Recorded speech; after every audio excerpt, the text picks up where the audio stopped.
चलिए, welcome all. और Wisdom Wings IAS में आप लोगों का स्वागत है। मैं Subhash Chandra Mishra. Good and evening sir. आज लोग बात करेंगे कि किस तरीके से पब्लिक एडमिनिस्ट्रेशन, जो लगता है कि सबसे ज़्यादा अंडर कॉन्फिडेंस में चल रहा है, और वो इसलिए चल रहा है क्योंकि जो मटेरियल है, जो कंटेंट है, वो सारे लोग लिख ले रहे हैं। जो आज मुझे अनुभव हुआ आप लोगों का कॉपी देख के, हालांकि मैंने उस पर अभी प्रॉपर करेक्शंस नहीं किए हैं, प्रॉपर मैं उस पर नहीं गया हूँ, लेकिन मैंने ग्रेडिंग तो की है। रेटिंग कैसे होता है कि अगर हम 5 मिनट किसी कॉपी को देखें, अच्छे से 5 पेज को अगर एक एक मिनट करके हम देखें, तो हमें उसमें कुछ चीजें, जो एलिमेंट्स होती हैं, वो हमें समझ में आ जाती हैं। As a checker, as a examiner, कई बार कॉपी देखते देखते देखते आपका आउटलुक हमें पता लगने लगता है। जो एक लिखने वाला खुद, अगर आप खुद लिखने वाले को पूछेंगे तो उसको उससे अटैचमेंट होता है, इमोशन जुड़ा होता है, ठीक है। तो वो हमें समझ में नहीं आता, लेकिन अगर हम 5 दिन के बाद खुद ही अपनी कॉपी को देखते हैं, तो हमें पता चलता है कि हम कितने पानी में हैं और कितने गहरे पानी में। ठीक है। Everybody is getting my voice, तो लोग मुझे बता दें। Yes sir, yes okay sir. Properly. चलिए, बहुत बढ़िया। तो मैं आज तो आप लोगों से इंट्रोडक्शन नहीं लूंगा, क्योंकि धीरे धीरे मैं खुद ही आपके कॉपी से इंट्रोड्यूस होना चाहता हूँ। जी चंद्रा जी, आपको आवाज नहीं आ रही है? थोड़ी दिक्कत आ रही है सर आवाज में। आवाज में दिक्कत आ रही है? हाँ। ये क्या हो रहा है? कट रहा है? क्या हो रहा है? हाँ नहीं सर, सर, थोड़ी आवाज सा। सही है सर। आवाज ठीक। सही है। ओके, तो फिर आप अपने एंड से देखिए चंद्रा जी। ठीक है सर। प्रॉब्लम होगा, फिर आपका कनेक्शन लूज होगा या कुछ। तो देखिए, यहाँ ठीक। पे क्या है कि आज मैं बहुत ज्यादा खुश हूँ आप लोगों को ये देख के, कॉपी देख के, कि आप लोगों में से सारे लोग एक्सेलेंट करने वाले हैं, बिलीव मी। क्योंकि मैंने ये देखा कि जो कंटेंट है 4-5 पेज का, वो आराम से आ रहा है। और मैं ये भी बोल रहा हूँ कि आप लोगों का काम, जो जो कंपटीशन है आपके अपने बीच में, वो बहुत तगड़ा होने वाला है। यहाँ पे कंटेंट बहुत अच्छा होने वाला है, कंटेंट डिफरेंशिएशन आपका बहुत अच्छा होगा। लेकिन सबसे अच्छी बड़ी बात ये नहीं है कि आप किस लेवल पे, हमें इस लेवल पे, जिस भी लेवल पे आप हैं, जो भी आपकी अंडरस्टैंडिंग है पब्लिक एडमिनिस्ट्रेशन की, उसको एक हाइट देना। हाइट देने के लिए 2-3 चीजें हैं। आप लोगों में से हर आदमी लिख सकता है, ये मैं देख रहा हूँ, लेकिन आप लोग एंग्जाइटी फेज में मत जाइएगा। आप लोग टेंशन में मत जाइएगा कि नहीं नहीं मेरा आंसर, खुद ही आप जज नहीं करेंगे। पहली बात, खुद जज नहीं करेंगे। दूसरी बात है कि कंटेंट जब आपको प्रोवाइड कराया जाएगा, कुछ भी भी चीज मैं आपको रिसोर्स दे रहा हूँ, उसको प्लीज कृपा करके आप उसको पढ़ने की कोशिश करिए, टाइम निकालिए उसके लिए। और मैं ज्यादा रिसोर्सेज आपको दूंगा ही नहीं। जो मैंने कल भेजा था 4, मुझे लगता है बहुत फ्यू लोगों ने पढ़ा है, और जिन लोगों ने पढ़ा है उसका आंसर बहुत अच्छा आ रहा है। ठीक है। जहां तक बात है कि हम कैसे जाएंगे इस क्लास में, तो इस क्लास का मकसद ये नहीं है कि मैं आपको आके जो थिंकर है वो टीच कराऊंगा। टीच कराने के लिए मैं अलग से क्लासेस लेता हूँ ना, मैं उसी में किसी को इनवाइट नहीं कर रहा। वो अभी नहीं है वो टाइम आपका कि मैं आपको पढ़ाने लगूंगा। 3-3 4-4 दिन लगता है। कुछ लोग हैं हमारे यहाँ पे student, they will be knowing that एक थिंकर को 2 दिन कम से कम, क्योंकि बीपीएससी में भी अगर हमें बहुत तेज जाना होता है तो 2 दिन, या कम से कम 3 दिन या 4 दिन तक भी हम गए हैं। वेबर को हमने 4 दिन में खत्म किया, कौटिल्य को हमने 2 या 3 दिन में खत्म किया। राइट। तो इसमें सबसे बड़ी बात क्या है कि आप अपने कंटेंट को देखेंगे सबसे पहले। कंटेंट क्या है आपका, जो सबसे बेस्ट मैं बता रहा हूं कि कहाँ से आप पढ़ सकते हैं। अगर आपने नहीं पढ़ा, वहां से पढ़ लीजिए। अगर आपने पढ़ लिया हुआ है, तो वहां से जाके आप जरूर रिवीजन करिए। जैसे कौटिल्य मैंने बोला, अरोड़ा एंड गोयल की किताब, हिंदी वाले लोग हिंदी में पढ़ लेंगे, मैक्सिमम लोग इंग्लिश में है, तो इंग्लिश वाले लोगों को इजिली वो भी मिल जाएगा आपको। कौटिल्य, उसमें चैप्टर दिया हुआ है, उसमें काफी अच्छा वेबर के साथ उसका कंपैरिजन किया हुआ है। और उसको आप पढ़ेंगे तो वो वे बेटर है किसी भी और किताब से। लेकिन मैं ये नहीं कहूंगा कि अरोड़ा एंड गोयल आप खरीद लीजिए। अरोड़ा एंड गोयल में भी हो सकता है कि बाकी चैप्टर्स के लिए आपको काम ना आए। तो लोगों ने यहाँ पे दिक्कत क्या समझा है कि एक बुक बताइए, कोई एक बुक नहीं है। और अगर आपको एक बुक केवल चाहिए और अगर आपको कुछ भी नहीं पढ़ना, तो आप अरिबम वाला बुक उठा के दोनों बुक खरीद लीजिए, और उसी को आप पढ़ते रहिए। उससे आपका कंटेंट आ जाएगा। लेकिन सबसे बड़ी बात जो मैं बोल रहा हूँ, content is not at all a problem. अगर आप बहुत अच्छा कंटेंट लिख देंगे, एग्जामिनर को नहीं फर्क पड़ेगा। लेकिन कंटेंट में अगर आप क्वेश्चन के हिसाब से लिखेंगे, क्वेश्चन क्या पूछा गया है, तो उसमें मैं आज एक के बाद एक जाऊंगा कि कैसे हम वैल्यू ऐड करते हैं, कैसे हम कंटेंट को डिफरेंशिएट करते हैं। सबसे बड़ी बात वो होती है, बेसिक कंटेंट मोर और लेस सारे लोग लिख ही देते हैं। आप देखेंगे जो सबसे ज्यादा वीक आंसर होगा, वर्स्ट आंसर कुछ भी नहीं होता, जो सबसे ज्यादा वीक होगा क्योंकि उन्होंने नहीं पढ़ाई की होगी, नहीं रिवाइज किया होगा, नहीं उन्होंने 2-3 रिसोर्सेज से देखा होगा। जो रिसोर्सेज मैंने दिए हैं उसको आप लोगों में से कुछ लोगों ने नहीं देखा होगा, केवल ऊपर ऊपर देख लिया होगा, तो वहां पे कंटेंट जो है वीक आएगा। और मैं आपको बताता हूँ कि जो भी 4 चीजें मैंने कल रात में दी थी आप लोगों को, 2-3 आपको न्यूज़पेपर का आर्टिकल था और 2 आपको पब्लिक एडमिनिस्ट्रेशन था, 1 ब्लॉग स्पॉट वाला था, वो एक्सेलेंट रिसोर्स है, उसको यूपीएससी वाले बच्चे भी रेफर कर रहे हैं। ठीक है, अब मैं एक चीज ये है कि आप लोगों की पर्सनल प्रॉब्लम जो है वो मैं आज नहीं लूंगा, इसलिए नहीं लूंगा क्योंकि यहाँ पे मुझे अपनी चीजें बहुत बताने की जरूरत है और मैं ज्यादा से ज्यादा स्ट्रेच कर पाऊंगा कब तक, 8:30 तक। तो लेट मी डू दैट। आपकी प्रॉब्लम मैं 8:30 के बाद भी ले सकता हूँ, जो लोग स्टे करना चाहें स्टे कर सकते हैं। 8:30 में मैं मैक्सिमम क्लास क्लोज कर दूंगा। इसमें मुझे जो बताना है आज मैं बता जाऊंगा, लेकिन अभी डेली 10 दिन तक होनी है। हो सकता है बीच में 1 या 2 दिन मैं उसमें ऑफ लूँ, क्योंकि मुझे बहुत सारी चीजें इंटीग्रेट भी करवानी है आप लोगों की कॉपी को लगातार चेक करके फ्रेमवर्क और मॉडल आंसर्स भी देने हैं। मैंने अभी क्यों नहीं दिया, क्योंकि लगातार कॉपीज आ रही थी और मुझे नहीं पता था कि कौन नहीं भेजेगा, क्योंकि मैंने ये चीज बताया है कि आप क्लास में आने से पहले डेफिनेटली जमा करके आइए। और इससे फर्क नहीं पड़ता, कुछ लोगों के पैनिक कॉल्स मेरे पास आए, कॉल्स इन द सेंस कि मैसेज आए, तो मैंने उनको यही बताया कि आप बिलीव करिए आपका कॉपी अच्छा है। मैंने उनका कॉपी अच्छा था, जब उन्होंने लिखा तो अच्छा था, कॉपी लिखने से पहले वो डर रहे थे। आप समझ रहे हैं? तो इसमें से मैं कॉपीज में एक चीज वो भी बोलूंगा कि आप अपना नाम विजडम विंग्स आईएएस ये भी लिखिएगा, अपना नाम लिखिएगा स्लैश करके या डैश डाल के अपना नाम लिखिएगा, और आप डेट जरूर डालिएगा और टॉपिक का नाम डालिएगा। और ये कॉपी के ऊपर जो है ना वो भी अपना नाम लिख लीजिए। इससे क्या होता है कि मुझे आइडेंटिफाई करने में अच्छा रहेगा और आपको भी उसमें सेटिस्फैक्शन मिलेगा कि मैं आपको बता पाऊंगा पर्सनल पॉइंट्स। नहीं तो कॉपी कहीं का कहीं चला जाता, क्योंकि आपने टेलीग्राम पे भेजा, मैं टेलीग्राम पे चेक नहीं करता, मैं अपने सिस्टम पे डाउनलोड करता, बकायदा पूरे फुल स्क्रीन पे मैं देखता हूँ, क्योंकि मुझे पूरा अच्छे से रीड करना होता है ना, have to read the so many copies. तो ज्यादा कॉपीज में मुझे भी सहूलियत चाहिए, तो थोड़ा सा कोडिंग अच्छे से कीजिएगा, ये मेरी तरफ से रिक्वेस्ट है। हो सकता है आज आप लोगों में से बहुत लोगों ने ध्यान नहीं दिया जल्दीबाजी में। दूसरा, स्कैनिंग आड़े तिरछे मत करिए, कुछ लोगों ने किया वो ठीक कर लिया उन्होंने, उसके लिए धन्यवाद आप लोगों को। और दूसरी बात है कि आप लोग किसी भी स्टैंडर्ड में अभी हैं और आपसे अगर मुझसे ये पूछना चाहें कि सर 3 महीने में हो जाएगा कि नहीं, मैं कह रहा हूँ 2.5 महीने में, 2 महीने में हो जाएगा। एक ही शर्त है, और आप लिख लीजिए, नोट डाउन कर लीजिए कॉपी में, सारे लोग नोट डाउन कर लीजिए। आपका स्टैंडर्ड कुछ भी हो, मुझे उससे बहुत ज्यादा लेना देना नहीं है, मैं स्टैंडर्ड बढ़ा दूंगा, जहां हैं आप उससे बढ़ा दूंगा।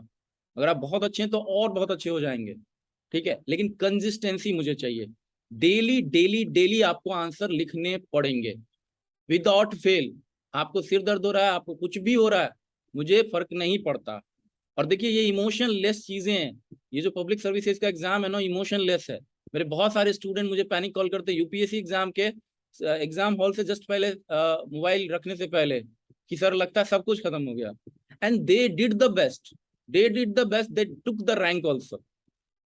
जिनका सबसे ज्यादा पैनिक कॉल है वो समझिए सबसे ज्यादा चिंतित है एग्जाम के बारे में। लेकिन एट द सेम टाइम जो लोग कम पढ़े होंगे, जिनके पास कम कंटेंट होगा, अगर वो पैनिक नहीं कर रहे हैं वो आपसे बेहतर करेंगे, इस बात को लिख के रख लीजिए, राइट। तो आप लोगों में से हर आदमी जो है ऊपर लिखेगा अपना नाम, विजडम विंग्स आईएएस लिख दीजिएगा, क्योंकि बहुत जगह से भी आते हैं, 2-3 जगह से आते हैं मेरे पास। तो विजडम विंग्स आईएएस लिखिएगा, अपना नाम लिखिएगा, टॉपिक का नाम लिखिएगा, डेट लिखिएगा, इतनी चीज तो लिखिएगा ही। बाकी कोडिफिकेशन जो भी करना है आपको वो करिए। क्वेश्चन ऊपर जरूर लिखिए, बिकॉज हर क्वेश्चन लिखने के बाद आपका जो अपना है, आपका जो डिफरेंशिएशन है कंटेंट का, वो खुद होगा। और अंडरलाइन अगर करना मना है या जो भी चीजें यहाँ पे मुझे सुनने को मिलती है बीपीएससी में, तो आप कम से कम ये कीजिए कि क्वेश्चन जो है उसको आप कम से कम घेरिए, क्वेश्चन को अंडरलाइन करिए कि कहाँ पे क्या पूछ रहा है, ठीक है। तो ये सब चीजों पे मैं अभी गौर कराऊंगा और डिटेल में, you don't have to worry. Chandra ji अभी भी आपको प्रॉब्लम हो रही है, you raise the hand.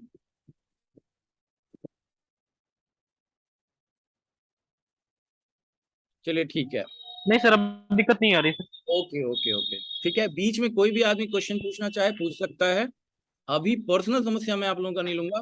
Question regarding the session, question regarding whatever I am telling you, अगर आपको you can put on your microphone and then you can ask. और जब नहीं रहते हैं तो बैकग्राउंड अगर आवाज ज्यादा है आपका तो प्लीज ऑफ रखिएगा, नहीं है तो ऑन भी रख सकते हैं, बहुत ज्यादा फर्क नहीं पड़ता। तो चलिए मैं आपका जो आंसर्स है वो आप लोगों को दिखाता हूँ। सबसे पहले 2 या 3 आंसर्स हम फटाफट देख लेते हैं और उसमें कैसे क्या होता है वो मैं आपको बताता हूँ कि मार्क्स कहाँ उठता है कहाँ नहीं उठता, क्या आपको अच्छा लग रहा है, क्या एग्जामिनर को अच्छा लगता है, ये चीजें हम यहाँ पे बात करेंगे। And I must tell you each and every copy is excellent. मैं इसलिए बोलने के लिए नहीं बोल रहा, मुझे ये फील हुआ you guys can write excellent, ये चीज तो है। तो चलिए सबसे पहले हम ये देखते हैं इनका, ये किनकी कॉपी है कुछ बताएगा, क्योंकि मैं अभी लोकेट नहीं कर पा रहा हूँ कौन है। Sir Murari Murari Kumar sir. Okay Murari good ji, evening sir. आपका ये आंसर बहुत ही अच्छा आपने लिखा है। देखिए मैं इसको नहीं पहचान रहा था, you are an old, but then also I was not understanding ये वाला, क्योंकि बीच में छूटा था तो मैं ध्यान से उतर गया था कि आपका ये राइटिंग एंड ये चीजें हैं, तो बीच में प्रीलिम्स में आप लगे थे तो ध्यान से उतरा था। ये आपने अच्छा लिखा है, ठीक है। मैं इस पे आता हूँ, ये किसने लिखा है? सर मेरा है राहुल कुमार। राहुल जी। राहुल जी आपका बैकग्राउंड क्या है? बीटेक। बीटेक किया, और कितने दिन से आप पब्लिक एड पढ़ रहे हैं? 2-3 साल हुआ। 2-3 साल से पढ़ रहे हैं। आपने लिखा है मेंस पहले? यूपी का मेंस लिखा था। यूपी का मेंस लिखा था, कौन से ईयर में? 20 वाला। 20 वाला लिखा था। क्या मार्क्स रहा आपका? अभी पब्लिक उसका आया नहीं है। पब्लिक एड नहीं आया अभी अभी तक? आया नहीं है। ओके ओके ओके, अच्छा है आपका, बहुत ही अच्छा है। You will do excellent, Bihar में आप एक्सेलेंट करने वाले हैं, इतना लिख के रखिए। प्रीलिम्स आपका होगा और बाकी चीज़ों में ध्यान दे दीजिए। आपका पब्लिक एडमिनिस्ट्रेशन सॉर्टेड आउट है, इतना समझ के रखिए आप। यहाँ पे कई गुना ज़्यादा बढ़ जाएगा, ये इतना तो ध्यान रखिए। ये किसका है? सर श्रेया शर्मा। श्रेया जी। आपका क्या बैकग्राउंड है श्रेया, बस जस्ट ब्रीफ में बताइए, बहुत ज़्यादा नहीं, just. Sir graduation chemistry honours. Okay okay, I did talk with you. ठीक है, तो ये आपका बहुत ही अच्छा एक चीज़ है कि you are a scientific candidate, आप बहुत ही पॉइंटेड लिखते हो। और अच्छी बात ये है कि ये जो फॉर्मेट है, मैं आप लोगों में से सारे लोगों को बोलूंगा, श्रेया जी का जो ये फॉर्मेट है, ये जो लिखने का बीच बीच में, जैसे कि ये डायग्राम और ये जो फ्लो चार्ट ये बनाती हैं, पॉइंटेड भी लिखती है और फिर बीच में थोड़ा सा पैराग्राफ भी फॉर्मेट डालती हैं, फिर पॉइंटर भी डाल रही हैं, फिर थोड़ा बहुत आपको देखेंगे यहाँ पे इन्होंने कोटेशंस भी लिखे हैं। उसके बाद उन्होंने देखिए यहाँ पे ये जो है ना, ये फैक्ट वगैरह डेटा वगैरह उन्होंने लिखा है, ठीक है, और बहुत ढेर सारे कोटेशंस हैं, ढेर सारे फ्लो चार्ट हैं। Definitely it will reward you. BPSC के आरटीआई कॉपीज देखिएगा आप, मैंने ज्यादा नहीं देखी, बट अगर आप देखिएगा तो जिसमें इस तरीके का स्ट्रक्चर है उसको ज्यादा रिवार्ड मिला है। So you will have to study this structure, ठीक है। अब ये नहीं है कि डेलिबरेटली आपको यही करना है, स्ट्रक्चर अगर सेंस में आपके सेंस में जा रहा है, अगर आप बहुत एक्सप्लेनेटरी लिखने वाले हैं तो इस लेवल पे आएगा भी नहीं। लेकिन कोशिश यही करिए कि बहुत ज्यादा एक्सप्लेनेशन की बजाय कैरिकेचर फॉर्मेट में, पॉइंटेड फॉर्मेट में लाइए। मेरा ज्यादा लंबा क्वेश्चन देने का मतलब ही यही था कि आप स्ट्रगल करें और ज्यादा से ज्यादा पॉइंटेड लिखें, राइट। और इससे एक फायदा और क्या होगा कि आप डिफरेंट डिफरेंट थॉट से एक ही दिन में एक्सपोज हो जाओगे, जो आपको लगता है कि आप नहीं हो सकते हो। तो यू डिड वेल श्रेया जी, आपका जो लेवल है अच्छा है, यू विल डू एक्सेलेंट। ये किनका है? नितेश जी का। नितेश। नितेश जी, नितेश जी जो आपने लिखा है वो बहुत अच्छा है, मुझे ये लगा। अच्छा, आपका राइटिंग जो है वो भी बहुत अच्छा है, सॉर्टेड आउट है, थोड़ा कैपिटल मतलब कैपिटलाइज्ड है, बढ़िया है, दिखने में ठीक लगता है। इसमें आपको एक ही चीज करनी है जो मैं ओवरऑल बता रहा हूँ, बस जस्ट कि थोड़ा सा क्या है ना कि आपको, जैसे कि मुझे अगर कोई किताब पढ़नी है तो किताब में सबसे बड़ी समस्या क्या होती है, किताब क्यों नहीं पढ़ना चाहते हैं लोग और न्यूज़पेपर तुरंत पढ़ लेते हैं? रीजन बता सकते हैं? किताब में आपको क्या होता है ना, हैवी पैराग्राफ होते हैं, उसमें आपको data, fact, figure, quotation, name, ये सब नहीं दिखता, पॉइंट्स नहीं दिखते। ज्यादातर पैराग्राफ फॉर्मेट में, लीनियर फॉर्मेट में चीजें दिखती है। न्यूज़पेपर में क्या होता है, जो स्टोरी होती है ना वो स्टोरी के फॉर्मेट में लिखी होती है, उसमें बहुत सारी चीजों का इनकलकेशन होता है, पॉइंट ऑफ इंटरेस्ट होता है, और उसके बाद एक फ्लो होता है, पैराग्राफ दर पैराग्राफ तोड़ा रहता है और बहुत फ्लो एक रहता है, ठीक है। हालांकि किताब में भी जो चीजें हैं, टॉपिक, सब टॉपिक और पॉइंटर्स, वो होते हैं, मैं मानता हूँ, लेकिन मैं बोल रहा हूँ बल्कि किताबों की बात। तो यहाँ पे क्या कोशिश करिएगा आप कि जब भी आप एग्जाम्पल लिख रहे हैं तो एक सिंपल सा काम करना है कि आपको डिफरेंशिएट करना है एग्जाम्पल को। Let me tell you like this.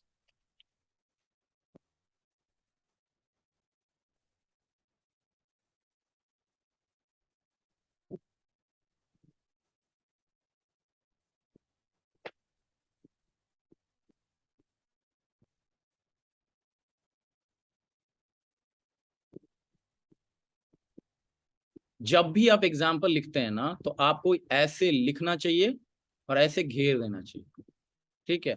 या नहीं तो कम से कम एग्जाम्पल ऐसे इजी लिखा हुआ दिखना चाहिए, या एग्जाम्पल लिखा हुआ दिखना चाहिए ऐसे अंडरलाइन, ठीक है? पहली चीज ये करेंगे आप, जगह जगह जगह। दूसरी बात, डेटा, फैक्ट, फिगर जहां भी लिख रहे हैं थोड़ा सा डिफरेंशिएट करने की कोशिश करिए, जिसमें कि आपको दिखाई दे, हमें हमें दिखाई दे कि ये डेटा लिखा हुआ है, वो दिख रहा है, ऑटोमेटिकली वो दिखना चाहिए, राइट? डेटा, फैक्ट, फिगर, वो चीजें, फ्लो चार्ट, और जो राउंड वाला जो सनरे डायग्राम होता है वो आप लिख सकते हैं। बाकी चीजें आपकी बहुत अच्छी आ रही हैं इसमें।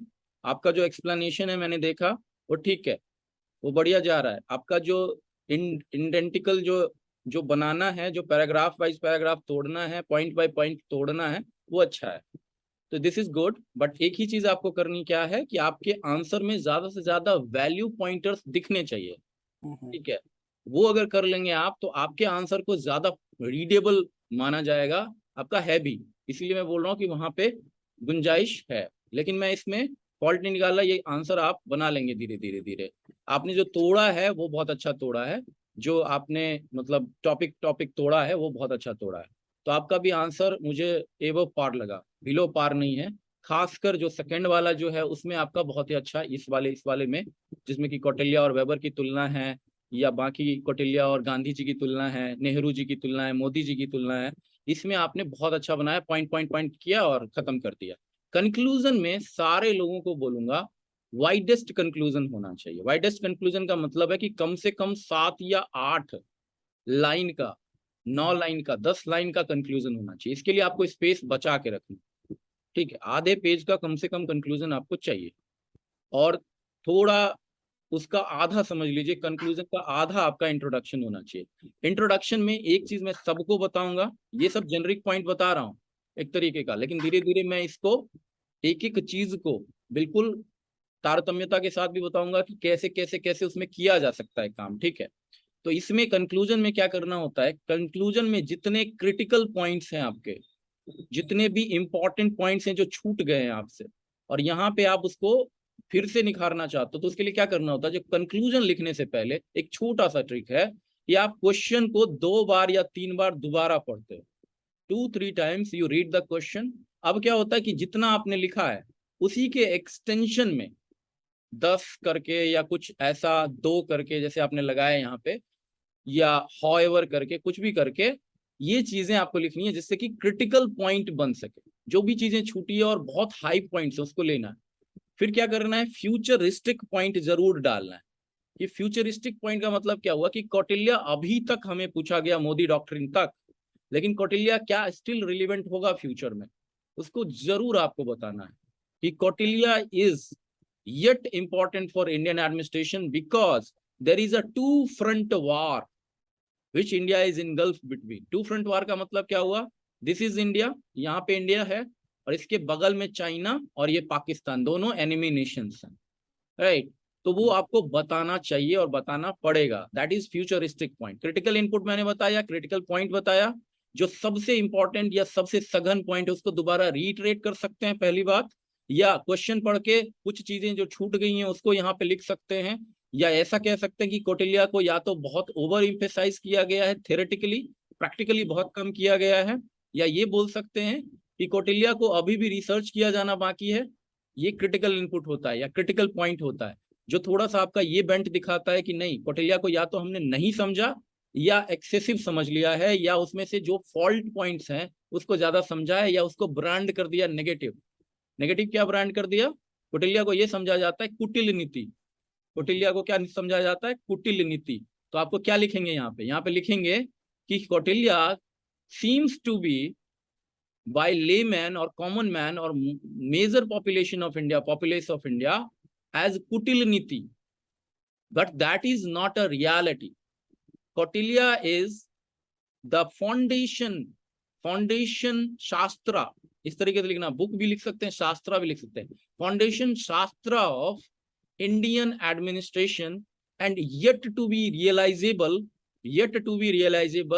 in real sense in different dimensions of administration. इस तरीके से लिखेंगे. फिर लिखेंगे in recent time. अभी देखिए यहाँ पे मैंने क्रिटिकल पॉइंट दे दिया, फ्यूचरिस्टिक दे दिया, मैं हिंदी में भी बताता हूँ, डोंट वरी जिन लोगों का हिंदी है. तो क्रिटिकल पॉइंट और फ्यूचरिस्टिक मैंने लिखा. उसके बाद थर्ड पॉइंट लिखेंगे कि कौटिल्य का जो भी इम्प्लीमेंटेशन अभी हो रहा है उससे इंडिया का इमेज काफी गुना ज्यादा बढ़ रहा है. तो हमने क्या किया, कंटेम्पररी रिलेवेंस रखा, जिसमें हमने ये दिखाया कि अगर आपके पास दमखम है तो आप दिखा सकते हैं. तो इसमें क्या होता है, जो कौटिल्य का जैसे नहीं कहता है कि बहुत बार आप पढ़ते होंगे कि कौटिल्य का या मान लीजिए चाणक्य का कुछ कुछ कोटेशन आ जाता है कि ये बोल रहा है कि दुष्ट साथी के साथ मत रहो, इसके साथ मत रहो, उसके साथ मत रहो. तो उसमें एक चीज ये भी बताता है, कौटिल्य बोलता है, और ये यूपीएससी भी पूछ चुका है, कि कौटिल्य बोलते हैं कि जो स्ट्रेट ट्रीज होते हैं, जो सीधे पेड़ होते हैं ना, उसको सबसे जल्दी काटा जाता है. The straight trees are cut first, right. उसके बाद उन्होंने एक चीज और बहुत अच्छा कॉन्सेप्ट बताया, जो छोटा छोटा कॉन्सेप्ट है ना, ये इसको साइड लाइन में आप लिख लीजिए तो इससे अच्छा हो जाए. जैसे कि यथा राजा प्रथा तथा प्रजा वाली जो बात है, उस तरीके का कॉन्सेप्ट भी यहाँ लिखा जा सकता है. बट मोर देन दैट, आपको वेलफेयर एडमिनिस्ट्रेशन में ये लिखना चाहिए, the happiness of the king lies in the happiness of the subject. राजा की खुशी उसी में निहित है जिसमें प्रजा की खुशी निहित है, और नॉट वाइस वर्सा कि अगर राजा खुश है तो प्रजा खुश होना चाहिए, ऐसा कुछ नहीं है. तो इसको क्या बोलते हैं, कॉन्स्टिट्यूशनल स्लेव. तो ये सब वर्ड आपको डेफिनेटली आना चाहिए. जिन लोगों ने लिखा है नहीं लिखा अभी मैं देखूंगा, बट कॉन्स्टिट्यूशनल स्लेव, कॉन्स्टिट्यूशनलिज्म. अब कॉन्स्टिट्यूशनलिज्म आप पूछेंगे क्या होता है, the government bound by the rule of law, the government bound by the law. ठीक है, किसी ना किसी तरीके से वो बंधा होगा और उसके ऊपर में चेक एंड बैलेंसेस होंगे. तो ये सारी चीजें आपको यहाँ रीइटरेट करनी होंगी कि राजा कॉन्स्टिट्यूशनल स्लेव है, राजा की खुशी प्रजा की खुशी में निहित है. वो सब यहाँ पे कोटेशन लास्ट टाइम में आपको बिल्कुल सिक्सर मारना है. आप लोगों का क्या हो रहा है, most of you guys are not writing well written conclusion, जबकि सबको पता होगा अभी तक में, बचपन से लेके अभी तक बोला होगा कंक्लूजन सही से लिखो, नहीं ठीक किया किसी ने, तो आपका नंबर यहाँ कट जाएगा. You have written brilliant. लेकिन अगर आप ऐसे स्पार्क आते हैं कि एकदम बहुत तेज गति से आ रहे हैं और लास्ट में जाके बिल्कुल फुस हो गया, तो वो अच्छा नहीं लगता. दिवाली में भी वो पटाखे अच्छे नहीं लगते जो कि बहुत तेज और धप ऐसे हो जाता है ना. लेकिन आप कंक्लूजन आपका बहुत स्ट्रांग होना चाहिए, जिसमें क्रिटिकल पॉइंट, फ्यूचरिस्टिक, कंटेम्पररी, कि इंडिया का इमेज कितना बढ़ गया, इंडियन एडमिनिस्ट्रेशन का इमेज कितना बढ़ गया या घट गया. ठीक है, जिसमें कि कुछ कुछ चीजों को और आपको बहुत ज्यादा सघनता से लिखना है. इसमें लिखना है कि हमारा करप्शन कम नहीं हो रहा था, लेकिन अगर हमने कौटिल्य के इनपुट को लिया तो अब सीबीसी ने, इस तरीके की चीजें आपको लिखनी पड़ेंगी कि सीबीसी ने अब इम्बेजलमेंट मतलब गबन, जो गबन के तरीके हैं वो उसको इनलिस्ट किया है, और अब जो जनता है, जो जो इम्प्लाई है, उसको साथ ले रही है सीबीसी. तो अब ये चीजें अगर आप ये एनालिटिकल बेंट ऑफ माइंड से लिखेंगे ना, एनालिसिस करना बहुत जरूरी है. बीपीएससी लिखते वक्त लोगों को ये लगता है, या I am coming to you Mukul ji, BPSC लिखते वक्त ये लगता है लोगों को कि मैंने लिख दिया हो गया. एनालिटिकल एंड क्रिटिकल पॉइंट बहुत मिसिंग होते हैं कंक्लूजन में. तो यहाँ पे मैंने आज क्यों जोड़ डाला, सबसे पहले कंक्लूजन, इंट्रोडक्शन से क्यों नहीं स्टार्ट किया. इंट्रोडक्शन में थोड़ा बहुत अच्छा पॉइंट आ ही जाता है सबका, but I will go there and treat that also. But यहाँ पे आप लोग समझ रहे हैं क्रिटिकल इनपुट या critical point, futuristic point, contemporary में क्या बढ़ा दिया इसने, अभी क्या बढ़ा दिया चाणक्य ने, क्या चाणक्य को रखने से या पढ़ने से हमें कुछ फायदा हो गया. तो फॉरेन पॉलिसी में फायदा हुआ, अभी जो आपका हॉट परस्यूट और वो सब था, वो सब पॉइंट बीच में क्यों लोगों ने लिखे. ठीक है, अच्छी बात है, वो आपको लिखना भी चाहिए, बट कुछ पॉइंट उसमें से बचा भी लीजिए जो कि कंटेम्पररी पॉइंट में यहाँ पे डाल पाए. जैसे मैंने करप्शन का बोला, या कॉन्स्टिट्यूशनल स्लेव बोला, कॉन्स्टिट्यूशनलिज्म बोला, ये सब सारी चीजें यहाँ पे डाली जा सकती हैं. फिर फैक्ट और फिगर में कुछ चीजें लिख सकते हैं कि जो मौर्यन ग्लोरी है, ये जो कौटिल्यन ग्लोरी है इंडिया का जो अपना नॉलेज बेस्ड सिस्टम्स है, वो वापिस री इंटरफेयर हो रहा है सिस्टम्स को समझने की और सिस्टम्स को चेंज करने की कवायद फिर से हो रही है, और उसमें आप कुछ नई चीजें लिख सकते हैं कि हमने उसमें से क्या इनपुट लिया, राइट। तो इस तरीके से थोड़ा ब्रॉडर लिखिए कंक्लूजन को। अब मैं कंक्लूजन जो पर्टिकुलरली सब्जेक्ट के हिसाब से या क्वेश्चन के हिसाब से भी मैं खुद फॉर्म करके आपको बताऊंगा कि ये कंक्लूजन होना चाहिए, लिख के बताऊंगा मैं ये कंक्लूजन होना चाहिए, एक मॉडल कंक्लूजन जिसको बोलते हैं। मॉडल आंसर्स में कंक्लूजन नहीं दिए जाते, आपने देखा होगा। इंट्रोडक्शन में बस वो बता दिया जाता है कि हाँ ये चीज है। मैं आपको उन चीजों पे कराऊंगा। जी बताइए मुकुल जी। आई वांट टू से कि सर जैसे फॉर एग्जांपल कौटिल्य का सप्तांग थ्योरी था sir, hmm so I want to add in conclusion part that we should mention some facts like defense modernization, because in army is one of ang in saptanga theory. Hmm Second, taxation reforms, because treasury is the most important part of saptanga theory. Hmm I want to add, sir, India's relation with some countries, because Mitra or ally is one of the most important feature of saptanga theory. Hmm And Kautilya has categorically mentioned that in hour of crisis, only true ally can help us. So recently, throughout the many sanctions put by the Western nation, Russia provided oil to India in cheaper price. So I want to add this kind of example, देखिए, sir. अब यहाँ पे ये मुकुल जी बहुत अच्छे pointers हैं आपके, लेकिन मैं यहाँ पे क्या बोल रहा हूँ, यहाँ एग्जाम्पल वाले पॉइंट नहीं आने चाहिए। Okay, sir. एग्जाम्पल देने की बात यहाँ नहीं कर रहा, मैं एनालिटिकल पॉइंट ऑफ व्यू देने की बात कर रहा हूँ। ये सारी चीजें आपको बॉडी में लिखनी चाहिए।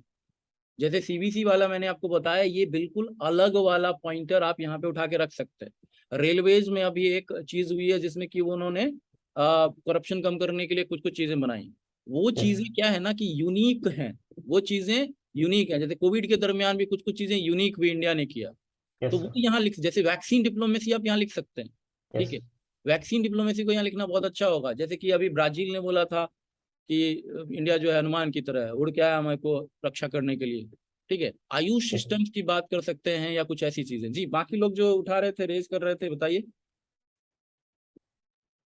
जी मैं बोल रहा था सर, अगर हम लोग जैसे अभी बात कर रहे हैं कंक्लूजन को एक स्टीरियोटाइप देने का, अगर क्वेश्चन सपोज कीजिए सिर्फ वेवर पे रहा, then still we need to include these things, that's whatever things like. बिल्कुल बिल्कुल बिल्कुल। देखिए बात क्या है, यहाँ पे लोग ये समझते हैं कि ये लोग तो थिंकर लोग तो भाई लिख के मर गए, और ये सम पॉइंट ऑफ क्रोनोलॉजी है। यहाँ पे मैं अगर मैं विल्सन के लिखूंगा तो 1887 का ये स्टडी ऑफ एडमिनिस्ट्रेशन लिखूंगा, उसके बाद यहाँ पे जाके यहाँ पे मैं खड़ा हूँ। लेकिन पब्लिक एडमिनिस्ट्रेशन एक स्टैटिक सब्जेक्ट है, आपको सब्जेक्ट की समझ है कि नहीं ये तो पता होना ही चाहिए, लेकिन वो ग्रो कैसे किया यहाँ तक ये भी पता होना चाहिए। दूसरी बात, लीनियर ग्रोथ आपको नहीं दर्शाना है। सबसे बड़ी प्रॉब्लम पब्लिक एडमिनिस्ट्रेशन की क्या रही है कि लीनियर मॉडल्स बहुत ज्यादा बनाए गए और उसको रिजेक्ट कर दिया गया। लेकिन अभी लेटेस्ट में पोस्ट मॉडर्निज्म का जो मॉडल आया, उसमें सबसे बड़ी बात क्या की गई, post modernism, post bureaucratic structures, उसमें सबसे बड़ी बात की गई कि जो इंडिविजुअल्स है उसकी नीड क्या है। जो इंडिविजुअल है वही स्टेट का सबसे बड़ा स्तंभ और आधार है। डेमोक्रेसी भी यही की जाती है कि डेमोक्रेसी, एक क्वेश्चन पूछा था यूपीएससी में प्रीलिम्स में, बहुत अहम क्वेश्चन है समझने के लिए, उसमें बोला गया कि डेमोक्रेसी क्यों फेल हो जाएंगी। डेमोक्रेसी इसलिए फेल हो जाएंगे क्योंकि जो अहम भावना है सिटीजनशिप की, सिटीजनरी की, सिटीजन अगर मजबूत नहीं होगा तो डेमोक्रेसी फेल हो जाएगा, सिंपल सी बात है। तो ये यहीं पे आपको स्पार्क पैदा करना है कि आपको इंडिविजुअल लेवल पे आपको लिखना है, चाहे वो वेबर हो, कुछ भी हो। स्टैटिक सारा आपने खत्म कर दिया। स्टैटिक में आपको हर जगह इंडियन एडमिनिस्ट्रेशन का, बिहार एडमिनिस्ट्रेशन का एग्जाम्पल देते चले आना है। यहाँ भी कंक्लूजन में मुझे ये भी इम्फेसाइज करना है कि बिहार एडमिनिस्ट्रेशन का कुछ ना कुछ एग्जाम्पल आपको एक लाइन ही सही, 2 लाइन ही सही आपको देना चाहिए, ठीक है। तो जो क्रिटिकल अंडरस्टैंडिंग मैंने बताया वो एक overall egalitarian point of view से लिखिएगा, एक ऐसी भावना से जो बहुत ब्रॉडर हो। फ्यूचरिस्टिक पॉइंट जो लिखिएगा वो बिहार एडमिनिस्ट्रेशन के पॉइंट ऑफ व्यू से आपको मौका मिला था लिखने का मौर्य में। Mauryan glory is what, Bihari glory. तो उस पे तो बहुत प्राउड करते हैं, लेकिन जब लिखने आते तब क्यों नहीं लिखते हैं बिहार का नाम, तो वो आपको लिखना पड़ेगा। दूसरी बात, इंडिविजुअल लेवल पे आपको क्या हेल्प कर गया अचानक, क्या अगर वो सोचेंगे आप, तो आप ये पोस्ट मॉडर्निज्म का गेम यहाँ पे ऑन कर देंगे। पोस्ट मॉडर्निज्म में कहता क्या है कि हमारे अपने चॉइसेस हैं, तो जब हमारे अपने चॉइसेस है तो हमारे अपने ओपिनियंस होंगे कौटिल्य पे, और हम उस तरीके से लिखेंगे उसको। सिंपल, मेरा अगर क्रिटिकल बेंट ऑफ माइंड है तो एट द सेम टाइम मैं कौटिल्य को रिजेक्ट भी कर दूंगा। आज की डेट में मैं बोलूंगा बहुत सारे इनके जो थेरीज हैं वो रिजेक्टेड हैं आज की डेट में, नॉट यूजफुल एनी मोर। है ना, जैसे कि औरतों के बारे में बहुत कुछ लिखना उल्टा सीधा, जैसे कि दास प्रथा या सती प्रथा या बहुत सारी चीजें ऐसी हैं जिसके बारे में उन्होंने जिक्र किया, ठीक है। जैसे कि टैक्सेशन सिस्टम बहुत जगह पे बहुत ही हाईली एक्सप्लॉइटेटिव लगता है, पानाज में टैक्स लिया जाता था, पानाज एंड ऑल, तो वो चीजें आपको वहां हटानी है। लेकिन आपने यहाँ पे क्या समझा, पॉजिटिव आपको क्या लगा लिखिए, नेगेटिव आपको क्या लगा लिखिए, क्या इंप्रूवमेंट हो सकता है इसकी थ्योरी में और फिर हम अडॉप्ट कर सकते हैं ये लिखिए। अभी के मामले में कंटेम्प्रेरी रिलेवेंस में सबसे ज्यादा हमको क्या यहाँ पे सुटेबल मिल सकता है लिखिए। और फाइनली आपको कंक्लूड करना है एक ऐसे पॉइंट पे जो हार्ड हिटिंग पॉइंट हो सकता है वो कंक्लूजन आपका लास्ट लाइन हो सकता है एक कोटेशन हो खुद से बनाया हुआ, ठीक है। और कोटेशन ऐसा नहीं है कि लाइक वो प्रजानाम चाहे हिते हितम वाला है, चाहे वो the happiness of the king वाला है या यथा राजा वगैरह वाला है, जो क्लीशेड है उसको हटाइए। वहां पे बिल्कुल आप अपना सिंगल इन्वर्टेड में खुद का लिख सकते हैं विदाउट एट्रीब्यूटिंग टू एनीवन, ठीक है। सिंगल इन्वर्टेड करिएगा, उसको डबल इन्वर्टेड नहीं, कंफ्यूज नहीं करना एग्जामिनर, या नहीं अगर आपको डबल लेना है किसी का तो लिख दीजिए। जैसे नेहरू जी ने, सरदार पटेल जी ने और बहुत सारे ऐसे लोगों ने कौटिल्य को रीड किया, तो कौटिल्य को रीड किया तो वो चीज लिखी कि उनकी क्या अंडरस्टैंडिंग थी, राइट जी। और कोई पूछ रहे थे कुछ, इन्होंने रेज किया था हैंड, जल्दी से बताइए।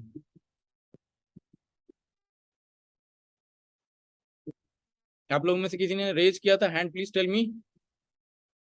चलिए मैं आगे बढ़ता हूँ, आएंगे हम उस पर, बहुत चीजें इंप्रूव होंगी आप लोगों की, आपको सारा कुछ धीरे धीरे पता चलेगा।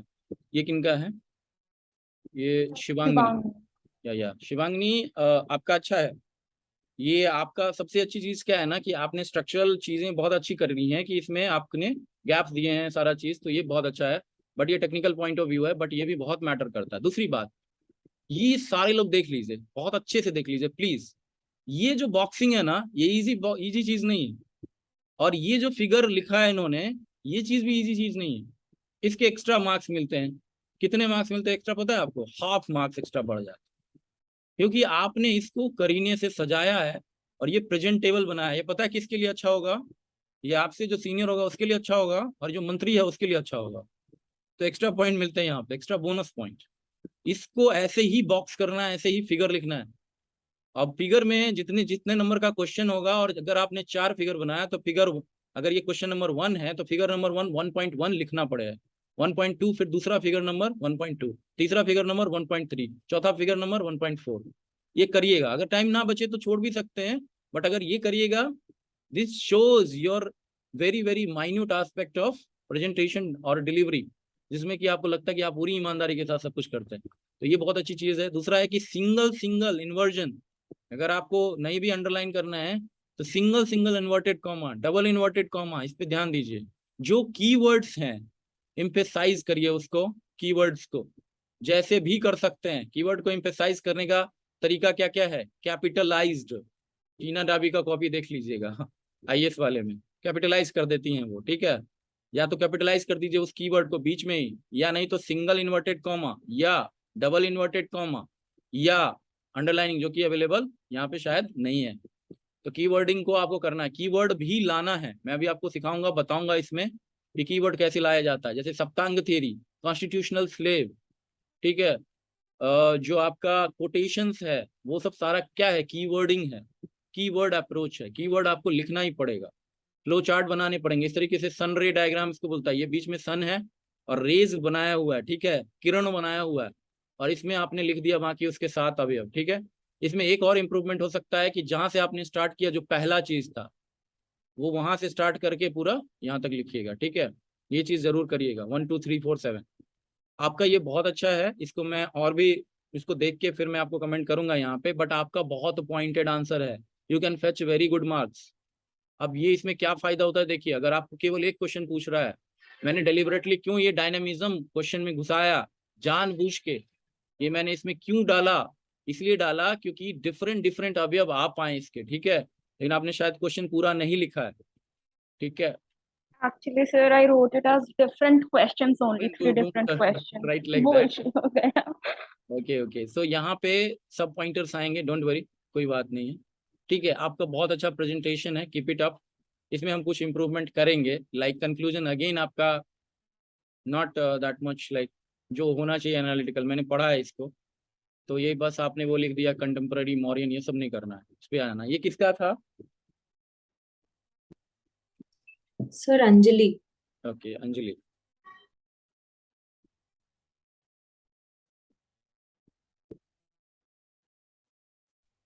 आपके एक्सप्लेनेशन अच्छे हैं, इसको भी मैंने देखा है, कुछ कुछ मैंने पैराग्राफ पढ़े भी, आपके एक्सप्लेनेशन अच्छे हैं, बट अगेन आप में एक चीज क्या है कि आप कंटेंट को डिफरेंशिएट नहीं कर रहे। जैसे कि आपने के.एन. पनिक्कर को कोट किया, परफेक्ट, ठीक है।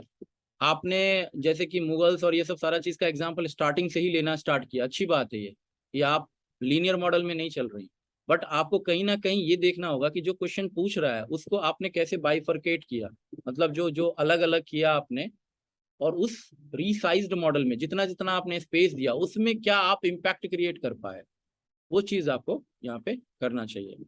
लेकिन आपने जो ये फ्लो चार्ट वगैरह बनाया जिसमें कि आपने ये रेडिली लिख दिया कि प्रिंसिपल, मशीनरी और ये पर्सनल, ये सब सारा चीज जो आपने लिखा है ये बहुत अच्छा है, ये चीजें आपको काम आएंगी। एग्जाम्पल्स मिसिंग दिख रहे हैं मुझे, और बहुत सारी चीजें इसमें मिसिंग दिख रही हैं, we will talk about that.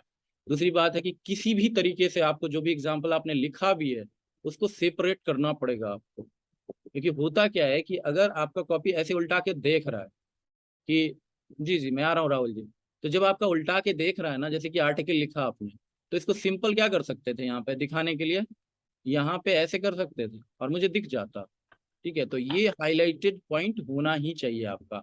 Annual financial statement को एएफसी लिखा जा सकता है, एनुअल फाइनेंशियल एएफएस लिखा जा सकता है, एनुअल फाइनेंशियल स्टेटमेंट, या बजट लिखा जा सकता है उसको ब्रैकेट में, ठीक है। तो ये चीजें हैं, कुछ चीजें बहुत ही अच्छी हैं आपकी, जैसे कि आपने फाइनेंशियल एडमिनिस्ट्रेशन, इकोनॉमिक एडमिनिस्ट्रेशन, इन सब सारी चीजों का, फॉरेन अफेयर्स का बकायदा जिक्र किया अलग अलग से सारा। और जैसे ये वाला है ना, इस तरीके से प्लीज इसको रिप्रेजेंट अच्छे से करिएगा, ये बिल्कुल ही वीक रिप्रेजेंटेशन है, आपको स्पेस देना पड़ेगा, और फैग एंड पे आपको कभी भी नहीं बनाना है इस तरीके से। Even if you seem to be कि यहाँ पे मुझे नया पॉइंटर डालना है, कोई बात नहीं, आप थोड़ा सा स्पेस ले लीजिए, वहां पे बना दीजिए, ठीक है। तो वो चीज करेंगे। और कुछ कुछ चीजें आपकी बहुत अच्छी लगी, जैसे कि आपने जो कीवर्ड्स हैं, कुछ कुछ कीवर्ड, उसको जैसे यहाँ पे आपने हाईलाइट किया है। बहुत सारे लोग ये बताते हैं कि हाईलाइटिंग यहाँ पे मना है बिहार वाले में, बीपीएससी वाले में, but still I will have to clarify more, और मैं वो बताऊंगा कि अंडरलाइन कर सकते हैं कि नहीं, बट बहुत सारे तरीके अंडरलाइन करने के, कटिंग वगैरह नहीं करना है। और ये जो चार्ट है, जैसे वेबर कौटिल्य का chart, this is very good thing you have done. इसी तरीके से जब भी आपको डिफरेंस पूछा जाए, please try to do this one.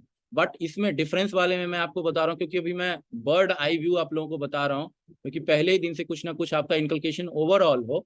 तो इसमें जब भी आप लिखते हैं ना, तो इसको थोड़ा सा स्पेस यहाँ पे दीजिएगा, यहाँ पे पॉइंटर्स लिखिएगा वेबर और कौटिल्य का डिफरेंस, बट यहाँ पे आपको डिफरेंशिएशन पॉइंट लिखना होगा कि किस बेसिस पे आपको डिफरेंस किया। जैसे कि यहाँ पे आपको लिखना होगा कि टाइम, और टाइम में आपको ये 19th सेंचुरी और ये, या नहीं तो आप लिख सकते हैं एंशिएंट और मॉडर्न लिख सकते हैं, ठीक है। इस तरीके से आपको करना ही पड़ेगा जी।